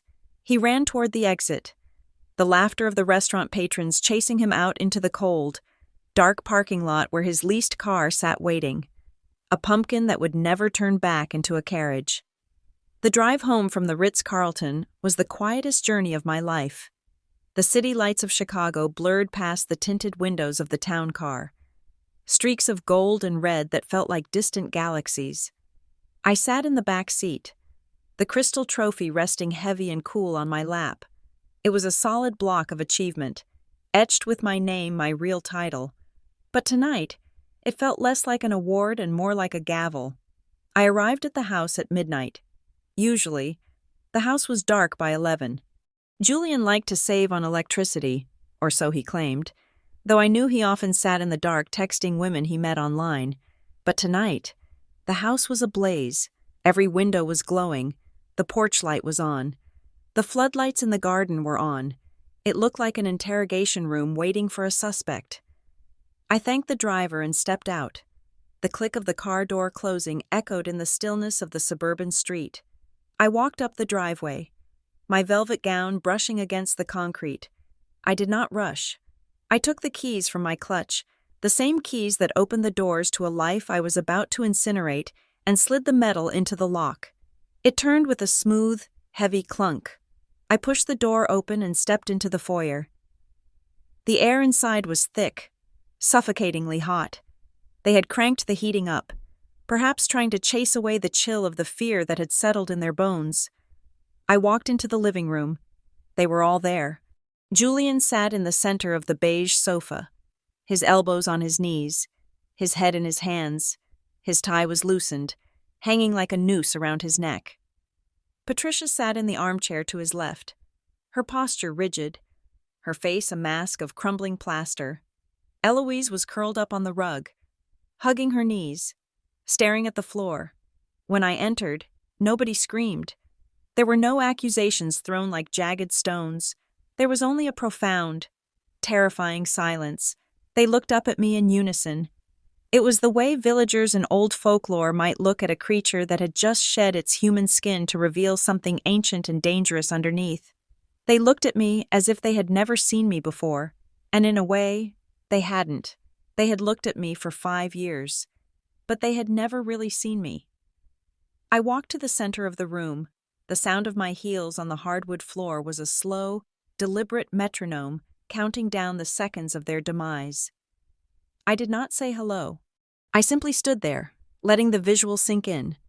The black velvet dress, the diamonds, the posture of a woman who commanded fleets of ships and armies of employees. Patricia was the first to break the silence. Her survival instinct, honed by years of social climbing and manipulation, kicked in before her brain could fully process the shame. "Stella," she breathed out. Her voice was unrecognizable. It was not the shrill, demanding tone she used to critique my cooking. It was soft, trembling, coated in a layer of sickly sweet desperation. She stood up, her movements jerky. She took a half step toward me, then stopped, unsure if she was allowed to approach. "Stella, darling," she tried again, forcing a smile that looked more like a rictus of pain. "Why didn't you tell us? My goodness! We were watching the video the whole restaurant was watching. We were so confused. I told Julian. I said, 'That is our Stella. I knew she had it in her.' The whole secretary thing, that was just you being humble, wasn't it? You didn't want to make Julian feel bad about his little company. That is so noble of you. So feminine." She laughed, a nervous, jagged sound that died instantly in the quiet room. "We are so proud," she whispered, her eyes darting to the trophy in my hand. "Is that the award? Can I see it?" I looked at her. I looked at this woman who had called me lowly not 6 hours ago. I looked at the woman who had treated me like a servant in my own home. I did not answer her. I did not even blink. I just let her words hang in the air until they suffocated under their own weight. Patricia shrank back, sitting down slowly as if her legs had given out. Then, Julian raised his head. His eyes were red-rimmed. He looked 10 years older than he had this morning. But where Patricia tried flattery, Julian tried the only tool he had left: victimhood. He tried to twist the narrative, to find a way to make his failure my fault. "You lied to me," he croaked. His voice was hoarse. "For 5 years. You looked me in the eye every day and you lied." He stood up, finding a surge of pathetic energy. He pointed a shaking finger at me. "I am your husband, Stella. Marriage is based on trust, on partnership. How could you hide this from me? Do you have any idea how foolish I look tonight? I tried to pay for dinner with your card, and it was declined. The waiter laughed at me. My mother had to leave her ID as collateral. You set me up. You humiliated me on purpose." He took a breath, his chest heaving. "You let me believe you were nothing," he said, the word hanging in the air. "You let me treat you like a secretary." I finished the sentence for him. My voice was calm. It was the voice I used when firing an incompetent manager. It was devoid of emotion, stripped of all warmth. Julian flinched. "I didn't lie. Julian," I said, walking toward the coffee table. "I told you I worked in administration. I do. I administer the global operations of a multi-billion-dollar conglomerate. I told you I handled paperwork. I do. I handle the contracts that keep the global economy moving. You just never asked for the details. You were too busy telling me to iron your shirts." "That is not the point," Julian shouted, though there was no heat in it, only fear. "You made me think I was the provider. You made me think I was the head of this household. You needed to feel big," I said. "So I let you. I made myself small so you could have your fantasy. But the problem with fantasies, Julian, is that eventually you have to wake up." I reached down and unbuckled my heels. One by one, I let them drop to the floor. I stood barefoot on the rug, grounding myself. I walked over to the coffee table. It was cluttered with the remnants of their panic-empty water glasses, Eloise's phone, and a pile of unopened mail. And there, sitting right in the center, was the clear plastic folder I had prepared that afternoon. The proposal. I placed the crystal trophy on the table. It landed with a heavy, solid thud. I placed it directly next to the plastic folder. The contrast was brutal. On the left, the gleaming, heavy crystal of success, etched with the title, Executive Vice President. On the right, the flimsy, cheap plastic of fraud, filled with lies and red ink, 2 worlds, side by side. I looked at Julian. He was staring at the folder. His face went from pale to a ghostly white. He recognized it. He recognized the specific slant of the stack. You asked me to do a favor for you this morning, I said, my voice dropping an octave. You asked me to print your proposal for the NexCore meeting. You wanted me to make sure it got to the right people. I tapped the crystal trophy with my fingernail. Clink. I am the right people, Julian. Julian stopped breathing. He looked at the folder, then at me, then back at the folder. I read it, I said. I read every single page. I reached out and flipped the folder open. The red ink screamed from the page. It looked like I had bled over his work. Page 15, I said, reciting the details from memory without looking down. You claim a fleet of 250 trucks. You have 12. That is a misrepresentation of assets. I turned a few pages. Page 18, I continued. You list a revenue stream of $12 million. Your tax returns from last year show a loss of $40,000. That is bank fraud. I turned another page. Page 20, I said, looking directly into his eyes. You list 3 senior consultants who I happen to know are your poker buddies from college, none of whom have a background in logistics. That is conspiracy to defraud. The silence that followed was absolute. It was the silence of a tomb. Eloise let out a small whimper from the floor. Patricia had her hand over her mouth, her eyes wide with terror. They knew enough about business to know what those words meant. Julian sank back onto the sofa. He looked like a puppet whose strings had been cut. Stella, he whispered, I was just puffing it up. Everyone does it. It is just a sales pitch. I would have made it real once I got the contract. I would have used the advance money to buy the trucks. I was doing it for us. No, I said. You were doing it to steal from my company. You were trying to con NexCore. You were trying to con me. I closed the folder. If this document had landed on anyone else's desk at NexCore, I said, my voice level and cold, legal would have already called the FBI. You would be facing federal charges for attempted wire fraud and corporate espionage.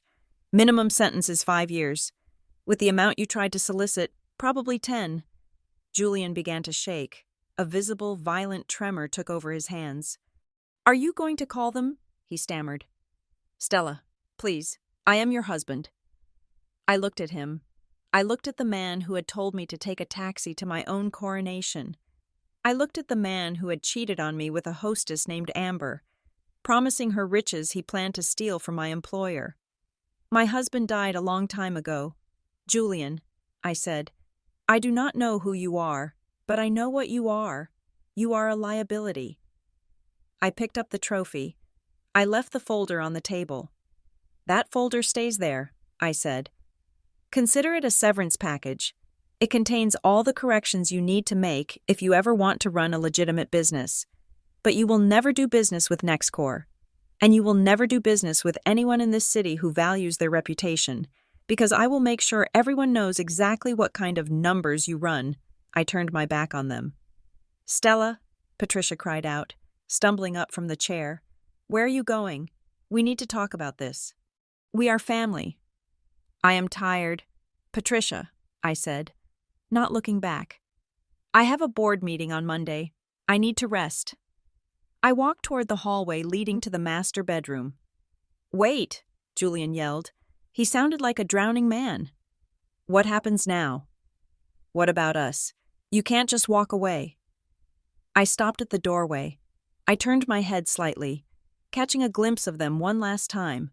3 small, frightened people in a big, expensive house they could not afford, staring at the architect of their destruction. I am not walking away, I said. I am ascending. You are the ones who are staying down there. I walked into the bedroom. I closed the door. I turned the lock. Click. The sound was the most satisfying thing I had heard all night. It was the sound of a vault closing, the sound of a chapter ending. I walked to the bed I had shared with a stranger for 5 years. I did not sit down. I did not cry. I pulled my phone from my clutch. I had one message drafted. It was to my personal attorney, a shark named Marcus, who had been waiting for this signal for months. I opened the chat. The draft was simple.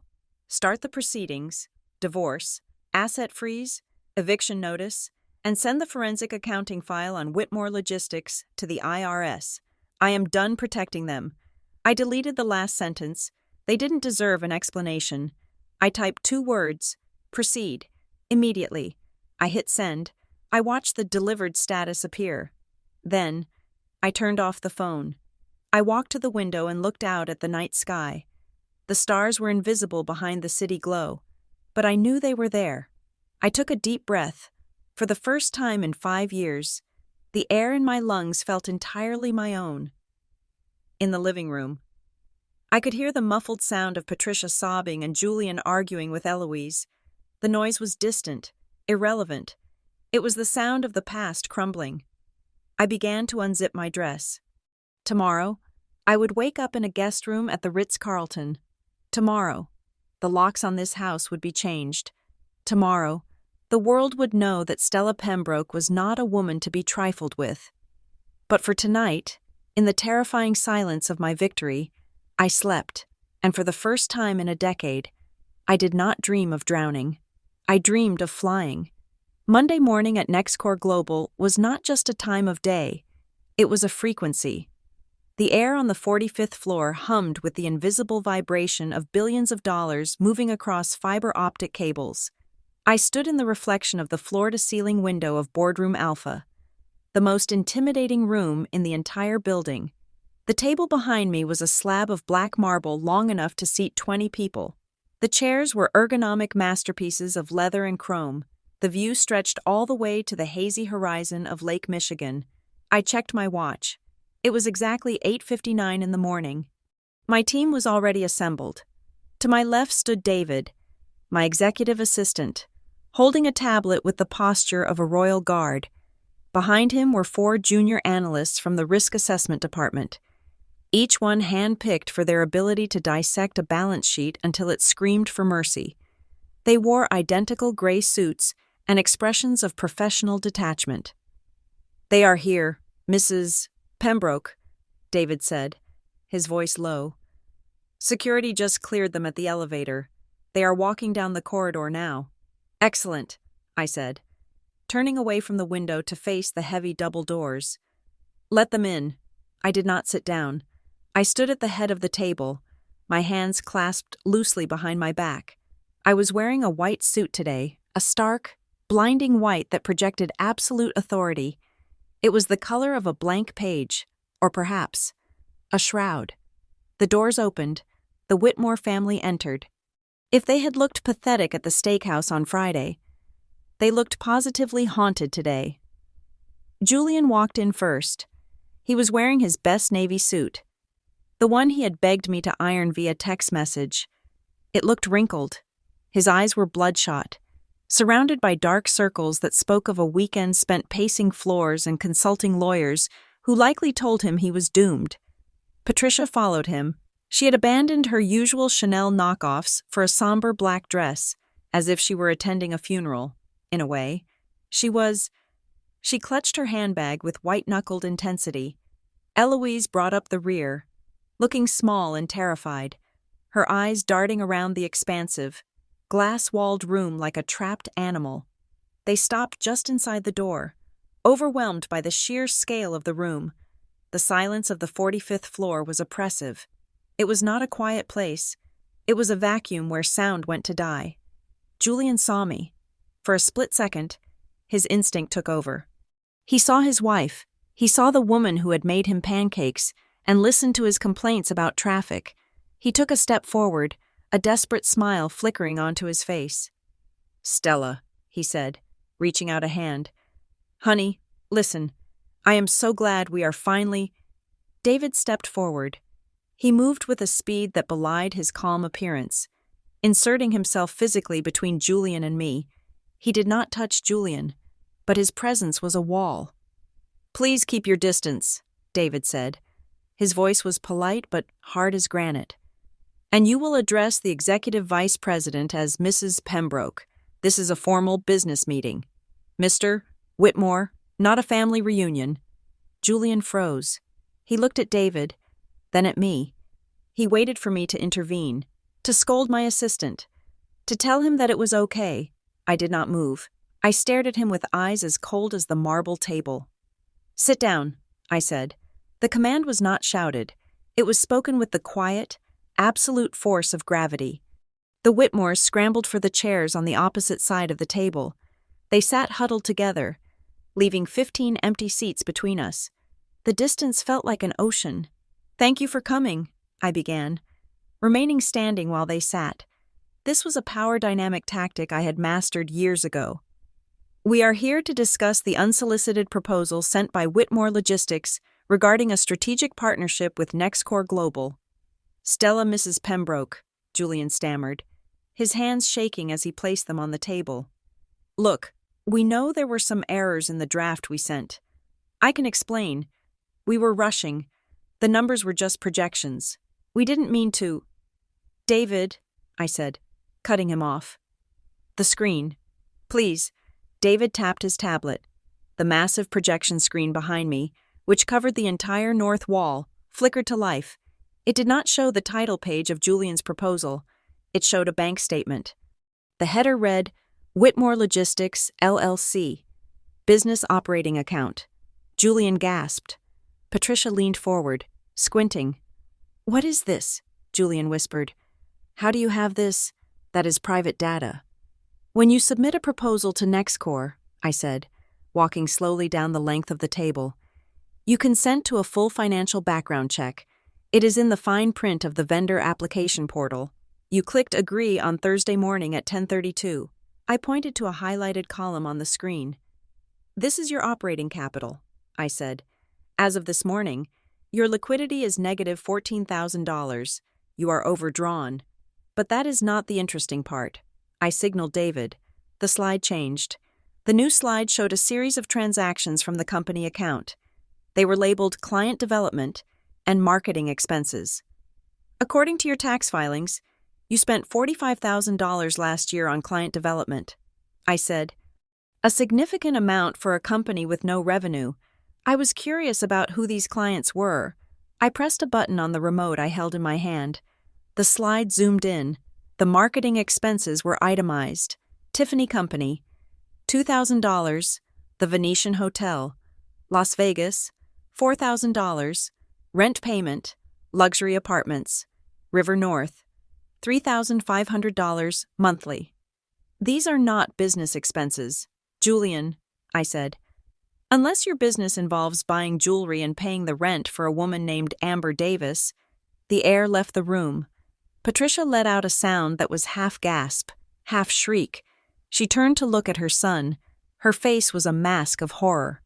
"Julian," she whispered, "who is Amber? You told me that money was for the new truck leases. You told me the business was investing in assets." Julian was turning a shade of purple I had never seen before.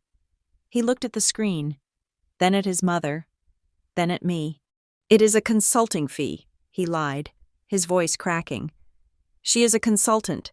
She helps with brand awareness." "We contacted Ms. Davis," I said calmly. "She was quite helpful. Apparently, she was under the impression that you were a divorced billionaire. When we informed her that you were actually married and technically insolvent, she was very eager to share her text message history to avoid being implicated in an embezzlement scheme." I clicked the remote again. A screenshot of a text conversation appeared. It was the same conversation I had glimpsed at the dinner table, but now it was blown up to 10 feet tall. "Julian, don't worry, babe. The wife doesn't know anything. She is just a dumb secretary. Once I get her boss to sign this deal, I will dump her and we can move to Italy." The words hung over the room like a toxic cloud. Just a dumb secretary. Patricia read the words. Her hand went to her chest. Her face went from white to gray. She looked at Julian with a mixture of betrayal and disgust. It wasn't that he was cheating. I suspected she wouldn't have cared about that. It was that he was spending their money. The money she thought was securing her future, on another woman. "You spent the money," Patricia wheezed. "You spent the loan money, the money for the mortgage." "Mom, listen to me," Julian pleaded, reaching for her. "Don't touch me," Patricia screamed. She stood up, swaying violently. "You fool, you idiot. You told me we were rich." Then, Her eyes rolled back, her knees buckled. She collapsed onto the carpeted floor with a heavy thud. Eloise shrieked, "Mom! Mom!" Julian scrambled out of his chair, dropping to his knees beside her. "Mom, wake up!" I stood still. I did not rush forward. I did not feel a spike of adrenaline. I watched the scene with the clinical detachment of a surgeon observing a procedure. "David," I said, "Code Blue and Boardroom Alpha. Notify the on-site medical team." "Already done, Mrs. Pembroke," David replied. 2 minutes later, the double doors burst open. The NexCore medical response team, 2 paramedics in uniform, rushed in with a stretcher and a defibrillator. They pushed Julian and Eloise aside efficiently. "She has a pulse," one paramedic said. "Blood pressure is sky high. Looks like a stress-induced vasovagal syncope. Panic attack." They loaded Patricia onto the stretcher. She was groaning, her eyes fluttering open. "My heart," she moaned. "My son, he killed me." "Take her to Northwestern Memorial." I instructed the lead paramedic. "I will have my assistant forward her insurance information, although I believe her policy lapsed last month due to non-payment, so you might want to bill Mr. Whitmore directly." They wheeled her out. Eloise ran after them, sobbing. Julian stood alone in the center of the room. He looked at the closing doors, then turned back to face me. He looked stripped bare. The arrogance was gone. The charm was gone. There was nothing left but a terrified man in a wrinkled suit. "Are you happy?" he whispered. "Is this what you wanted? You just gave my mother a heart attack." "I did nothing," I said. Sitting down for the first time, I gestured to the chair opposite me. "Sit down, Julian. We are not finished."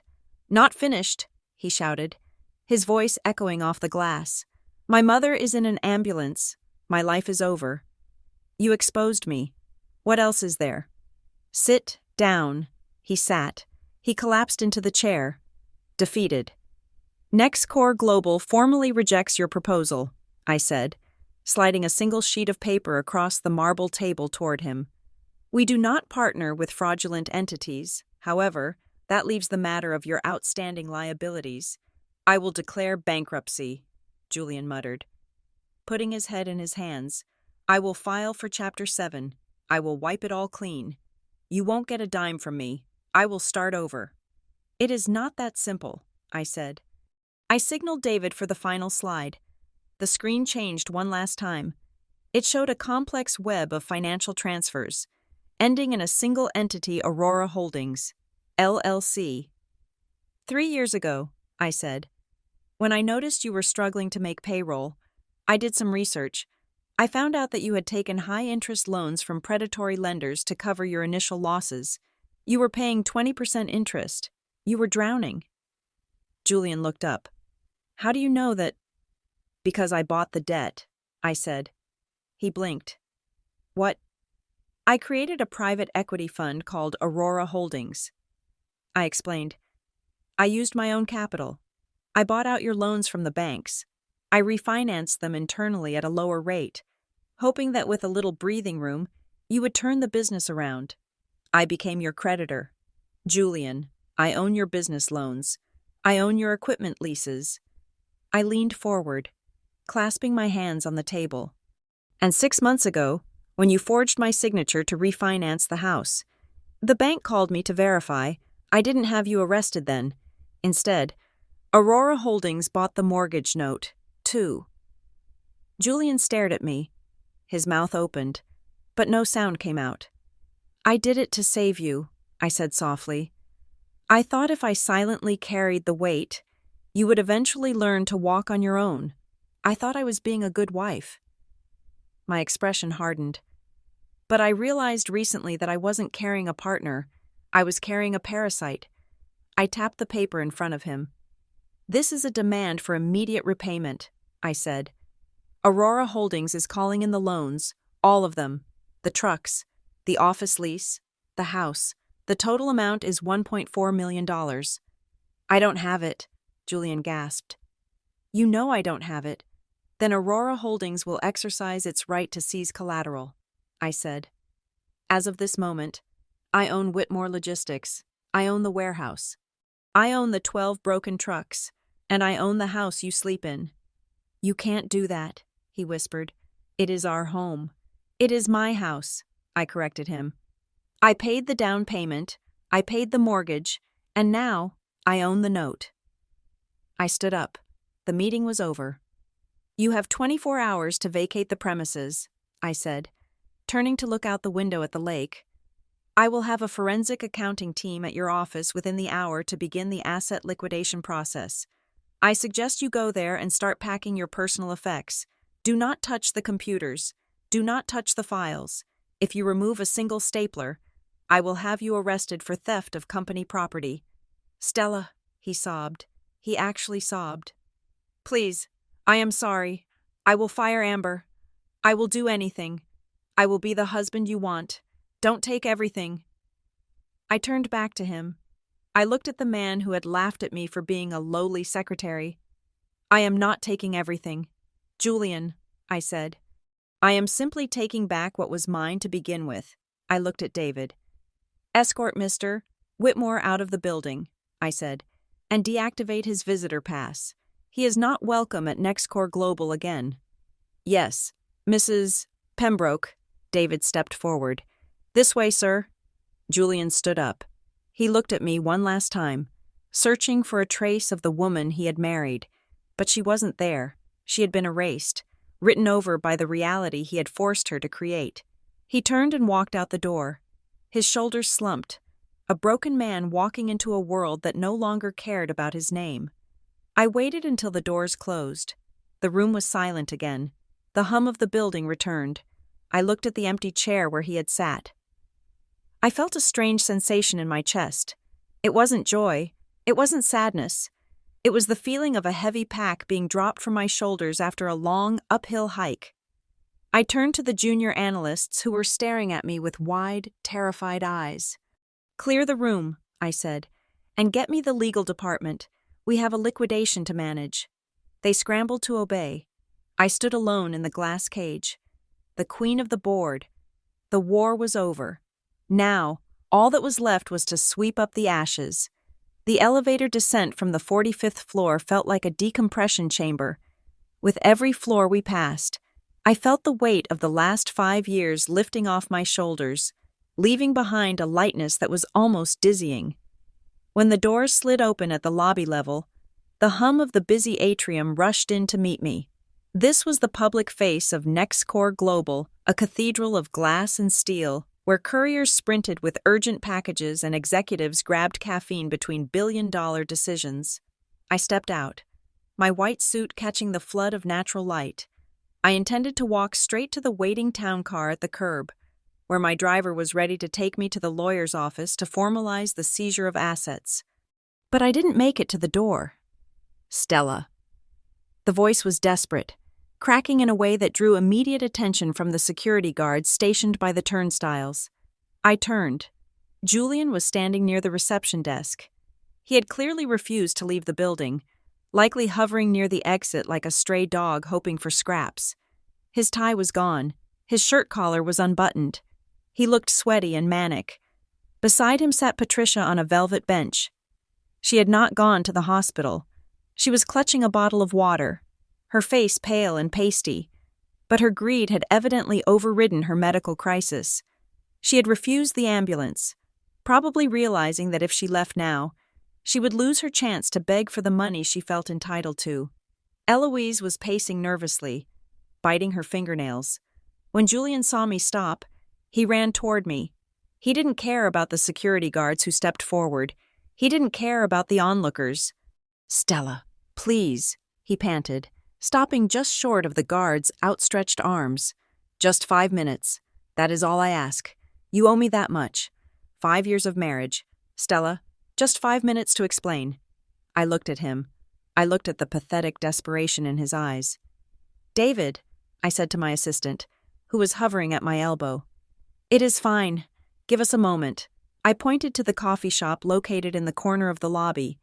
It was an upscale, open-plan space, populated by junior associates and visitors. It was public. It was safe. "We will talk there," I said. 5 minutes. and then you leave my building forever." We walked to the coffee shop. I did not order anything. I chose a high-top table near the window, visible to everyone. Julian followed me. Patricia and Eloise scrambled up from the bench and hurried over, dragging their feet like unwanted ghosts. I stood by the table. I did not invite them to sit. Julian did not just stand. He did something that made the entire coffee shop go silent. He dropped to his knees, right there on the polished terrazzo floor, in front of 50 people. My husband fell to his knees and grabbed the hem of my white trousers. "I am sorry," he sobbed. "Stella, I am so sorry. I was an idiot. I was blind. Please, don't take the company. Don't take the house. It will kill me." I took a step back, pulling my leg away from his grasp with a look of distaste. "Stand up, Julian," I said coldly. "You are making a scene, and frankly, it is embarrassing." "I don't care," he cried, tears streaming down his face. "I don't care about dignity anymore.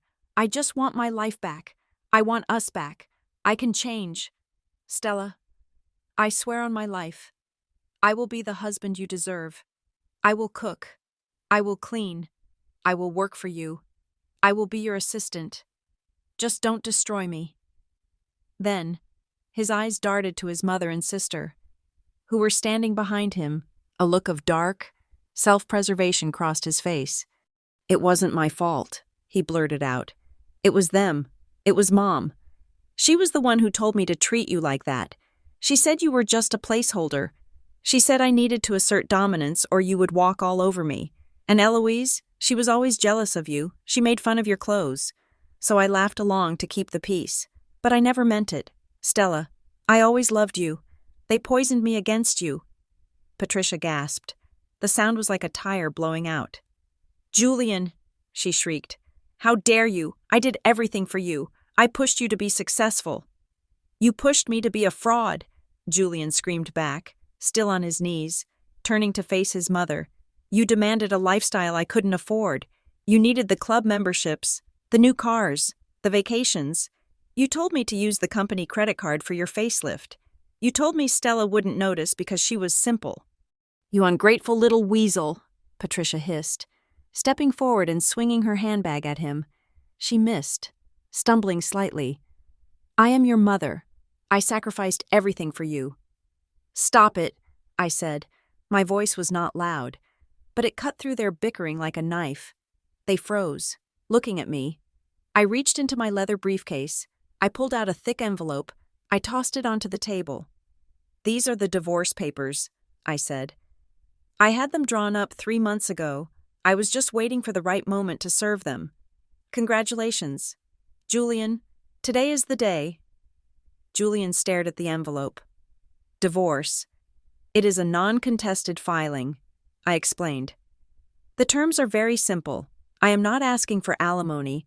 I am not asking for a division of assets because you have no assets to divide. You have only debt." I leaned forward, resting my hands on the table. "You keep Whitmore Logistics," I said. "Or rather, you keep the legal entity. I am generous, so I will give you 30 days to find a way to pay back the $1.4 million you owe Aurora Holdings, if you can't.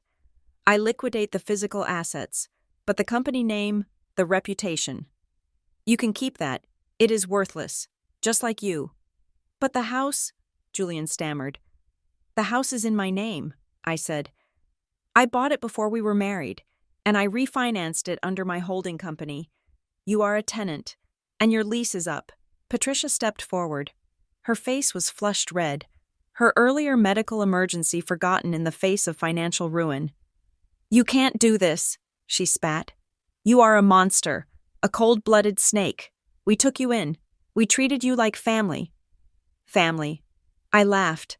It was a dry, hollow sound. "Patricia, you treated me like a servant who paid rent. We gave you a home," she screamed. "And this is how you repay us, by throwing us on the street. You are ungrateful. You are selfish.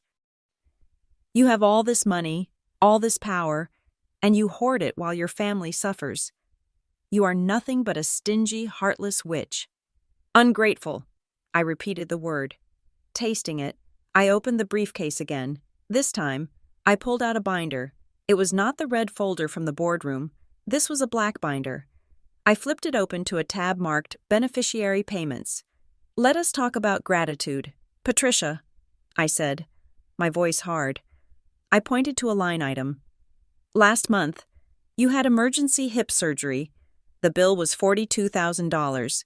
Your insurance denied it because it was a pre-existing condition. Who do you think paid that bill? Patricia blinked. Julian paid it. He told me the business was doing well. Julian had negative $14,000 in his account, I said. I paid it. I wired the money directly to the hospital from my personal account because I didn't want you to be in pain. I didn't even tell you. I turned the page. I looked at Eloise. Eloise, I said, your son, Leo.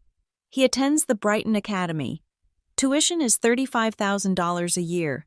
You haven't worked in 4 years. Your husband left you with nothing. Who pays that tuition every September? Eloise's mouth fell open. Julian. Julian said he set up a trust fund. There is no trust fund, I said. There is only me. I write that check every year because Leo is a sweet boy, and he deserves a good education, even if his mother is a vapid leech who mocks the woman feeding her. I turned back to Julian. And you? I said. The gambling debt? Las Vegas? 2 years ago? You called me crying, saying you lost $50,000 at the blackjack table and they were going to break your legs. You told me it was a bad investment. I knew it was gambling. I paid it anyway. I cleared your debt so you wouldn't come home in a body bag. I slammed the binder shut. The noise echoed through the coffee shop. I have been carrying all of you on my back for 5 years, I said. I paid for the clothes on your backs. I paid for the food in your stomachs. I paid for the roof over your heads. I did it because I thought that eventually, if I gave enough, you might learn to love me, or at least respect me. I looked at them with pure, unadulterated disgust. But you are bottomless pits, I said. You take, and when you think the well is dry, you spit in it. Stella, Patricia whispered. She looked smaller now.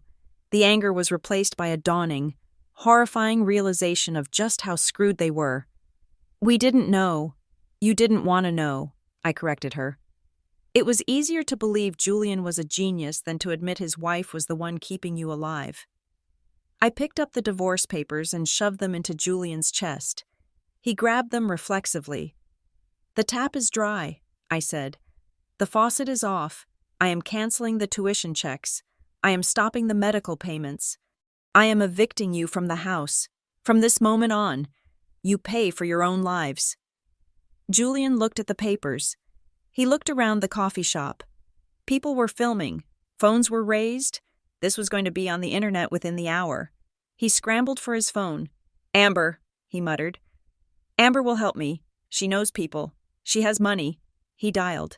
He put it on speaker. His hands shaking so hard, he almost dropped the device. The number you have dialed is no longer in service. Please check the number and try again. She blocked me, he whispered. She changed her number. Of course she did, I said. She was dating a rich logistics mogul. She has no interest in a homeless, bankrupt fraudster. She left you the second the news of the investigation leaked this morning. Julian dropped the phone. It hit the floor with a crack. He looked at his mother. This is your fault, he screamed, lunging at her. You made me spend the money on the country club. You made me buy the boat. You drained me dry. Don't you blame me, Patricia shrieked, shoving him back. You are the man you were supposed to provide. You failed. You are a failure. Julian, your father would be ashamed of you. Shut up, Eloise yelled, stepping between them. Both of you shut up. What about me? What about Leo, who is going to pay for his school? You ruined my son's life. Julian, you promised me we were safe. You should have gotten a job. You lazy parasite. Julian spat at his sister. You called me a parasite, Eloise screamed, slapping him across the face. Smack. It was chaos. A family of vipers, finally stripped of their camouflage, turning on each other in a frenzy of blame and hatred. They were screaming, shoving, dredging up grievances from decades ago. I watched them for a moment. I watched the people I had spent 5 years trying to please, trying to save, tearing each other apart over the scraps of a life I had built for them. I felt nothing. No pity, no anger, just a profound sense of release. I picked up my briefcase. I smoothed the front of my white blazer. "Goodbye. Whitmore's," I said. They didn't hear me. They were too busy screaming. I turned and walked away. I walked past the security guards who were now moving in to break up the fight. I walked past the shocked baristas. I walked out the revolving doors and into the bright, crisp air of downtown Chicago. My driver was waiting. He opened the door. "To the lawyer's office, Mrs. Pembroke?" he asked. "Yes," I said, sliding into the leather seat. "And then, take me to the airport. I have a plane to catch." "Going somewhere nice?" "Somewhere quiet," I said, watching the scene in the lobby recede through the window. "Somewhere where the only thing I have to carry is my own luggage." I leaned back and closed my eyes. The nightmare was over. I was awake, and the day was just beginning. It has been exactly 31 days since I walked out of that coffee shop lobby, leaving the wreckage of the Whitmore family behind me. In the grand scheme of a lifetime, a month is nothing. It is a blink of an eye. But this particular month felt like a lifetime of decompression. It was the feeling of surfacing after holding my breath for 5 years. I stood in the center of my new living room. The space was vast, featuring floor-to-ceiling windows that offered an uninterrupted panoramic view of Lake Michigan. The water below was a deep, churning navy blue, capped with white foam, stretching out to meet the horizon. This was not the suburban house with the narrow driveway and the beige furniture Patricia had selected. This was a penthouse on the 62nd floor of the Aria Tower. I had bought it with cash 2 weeks ago. I decorated it myself. There was no beige here. There were sharp lines of Italian leather, abstract art that splashed color across the walls, and surfaces of cool, dark slate. It was a space that breathed. The legal proceedings were surprisingly swift. When you have the resources of a top-tier executive and the evidence of a forensic accountant, divorce is not a battle. It is an administrative formality. My lawyer, Marcus, had called me yesterday morning to tell me the ink was dry. Julian had signed the papers without a fight. He had no money for a lawyer of his own, and the public defender he had consulted apparently told him that fighting me would be legal suicide. There was no alimony. There was no division of property. I walked away with everything that was mine, which was everything. As for Whitmore Logistics, it no longer existed. The asset liquidation I had threatened in the boardroom was not a bluff, but I had offered a mercy kill instead of a slow death. I arranged for a competitor, a mid-sized firm called Apex Transport, to acquire the debts and assets of Julian's company. They bought it for pennies on the dollar. They stripped the branding, sold the broken trucks for scrap, and absorbed the client list, which was mostly empty anyway. Julian was part of the deal. He needed a job, and Apex needed a night shift dispatch manager. I heard through the grapevine that he was now wearing a neon yellow vest and earning $22 an hour, managing the schedules of truck drivers who likely made more than he did. It was honest work. For the first time in his life, Julian was actually earning his keep. I hoped, for his sake, that he would learn some humility from it. I walked to the kitchen island. It was made of black granite. On it sat a tray of hors d'oeuvres that I had not cooked. I had hired a catering chef for the evening. Tonight was a celebration. The doorbell rang. It was a soft, melodic chime, not the jarring buzz of my old house. I opened the door to find Mark standing there, holding a bottle of champagne that looked older than he was. Behind him was David, my assistant, who had finally loosened his tie, and Arthur Sterling, the CEO of NexCore. "There she is," Mark grinned, stepping inside and looking around. "Now this is a fortress fit for a queen. It is about time you moved out of the suburbs, Stella." "It feels different," I admitted, taking the bottle from him. "It feels quiet." "Quiet is good," Arthur said, walking to the window. "Quiet is where the thinking happens. You earned this view, Stella." "Thank you, Arthur," I said. More guests arrived over the next hour. There were about 15 people in total. They were not family by blood, but they were family by fire. These were the people who had stood by me in the trenches of corporate warfare. They were the colleagues who respected my brain, not my ability to iron a shirt. They were the friends who had known for years that I was hiding something, but had waited patiently for me to be ready to reveal it. We stood on the terrace, the wind whipping our hair. The city of Chicago spread out below us like a grid of diamonds. We drank the vintage champagne. We ate the canapés. We laughed. For 5 years, laughter in my home had been a weapon. It had been the sound of Patricia mocking my cooking, or Eloise making fun of my shoes. It had been a sound that made me shrink. But tonight, the laughter was warm. It was shared. It was the sound of people who genuinely enjoyed each other's company. "So," David said, leaning against the railing, "I have to ask, have you heard from them, the unholy trinity?" I took a sip of my wine. Patricia sent me a letter. It was 6 pages long. She alternated between calling me a devil and begging me to pay for her physical therapy. I sent it back unopened. "And the sister?" Mark asked. "Eloise is living with a friend in Ohio," I said. "Apparently, she had to get a job as a receptionist at a dental clinic. She finally learned how to make coffee." The group chuckled. It wasn't malicious. It was just the acknowledgement of karma doing its work. "And him?" Arthur asked quietly. "The husband." I looked down at the dark water of the lake. "I haven't heard from Julian. I think he is too ashamed, or maybe he is just too tired from the night shift." As if the universe was listening and enjoying a sense of irony. My phone buzzed on the slate table where I had left it. The screen lit up. A single text message. The room went quiet. Everyone looked at the phone. They knew. I walked over and picked it up. The number was not saved in my contacts anymore, but I recognized the digits. It was Julian. I opened the message. "I miss you. Stella. I am sitting here eating a frozen dinner. It tastes like cardboard. I miss your pot roast. Your cooking was the best thing in my life. I didn't know how good I had it. Can we just talk? Please?" I stared at the words. Even now, even after everything. He didn't miss me. He didn't miss my mind. He didn't miss my laugh.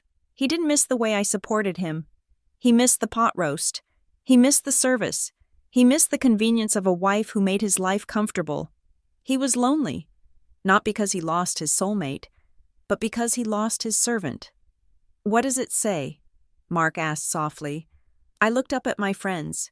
I looked at the beautiful apartment that I had bought with my own hard-earned money. I felt the silk of my dress against my skin. "He says he misses my cooking," I said. Mark snorted. "Unbelievable. The man is a walking tragedy." "Are you going to reply?" David asked. I looked at the phone again. My thumb hovered over the screen. In the past, a message like this would have broken me. I would have read into it. I would have thought, maybe he still loves me.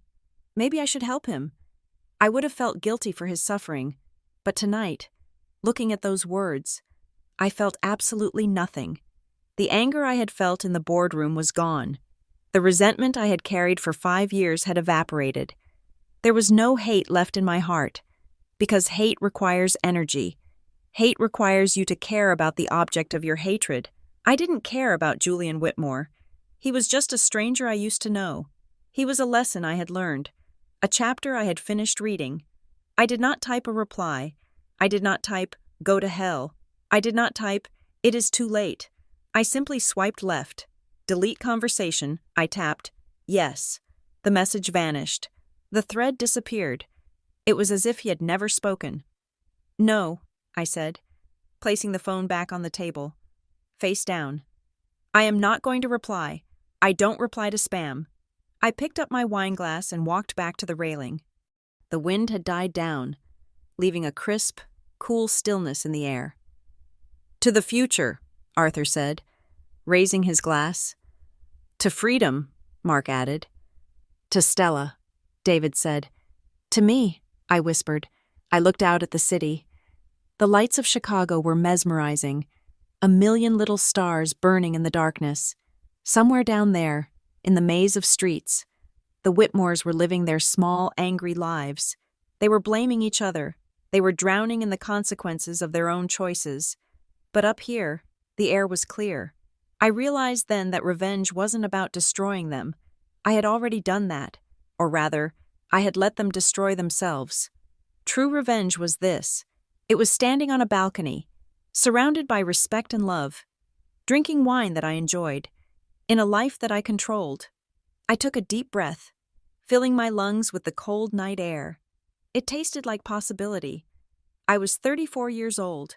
I was the executive vice president of a global empire. I was wealthy.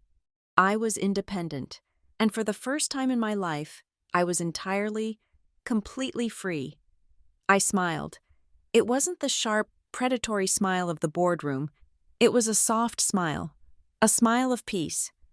I turned my back on the city. I turned my back on the past.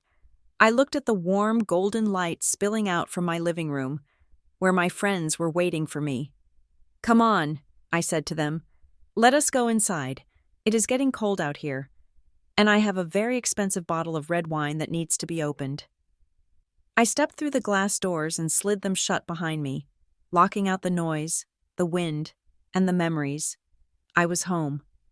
Thank you so much for listening to my story. I hope you enjoyed following Stella's journey from silence to strength. Comment down below where you are listening from. I would love to hear from you and share thoughts. Please subscribe to Sweet Rose Drama, like this video, and hit the hype button so this story can reach even more people. See you in the next one.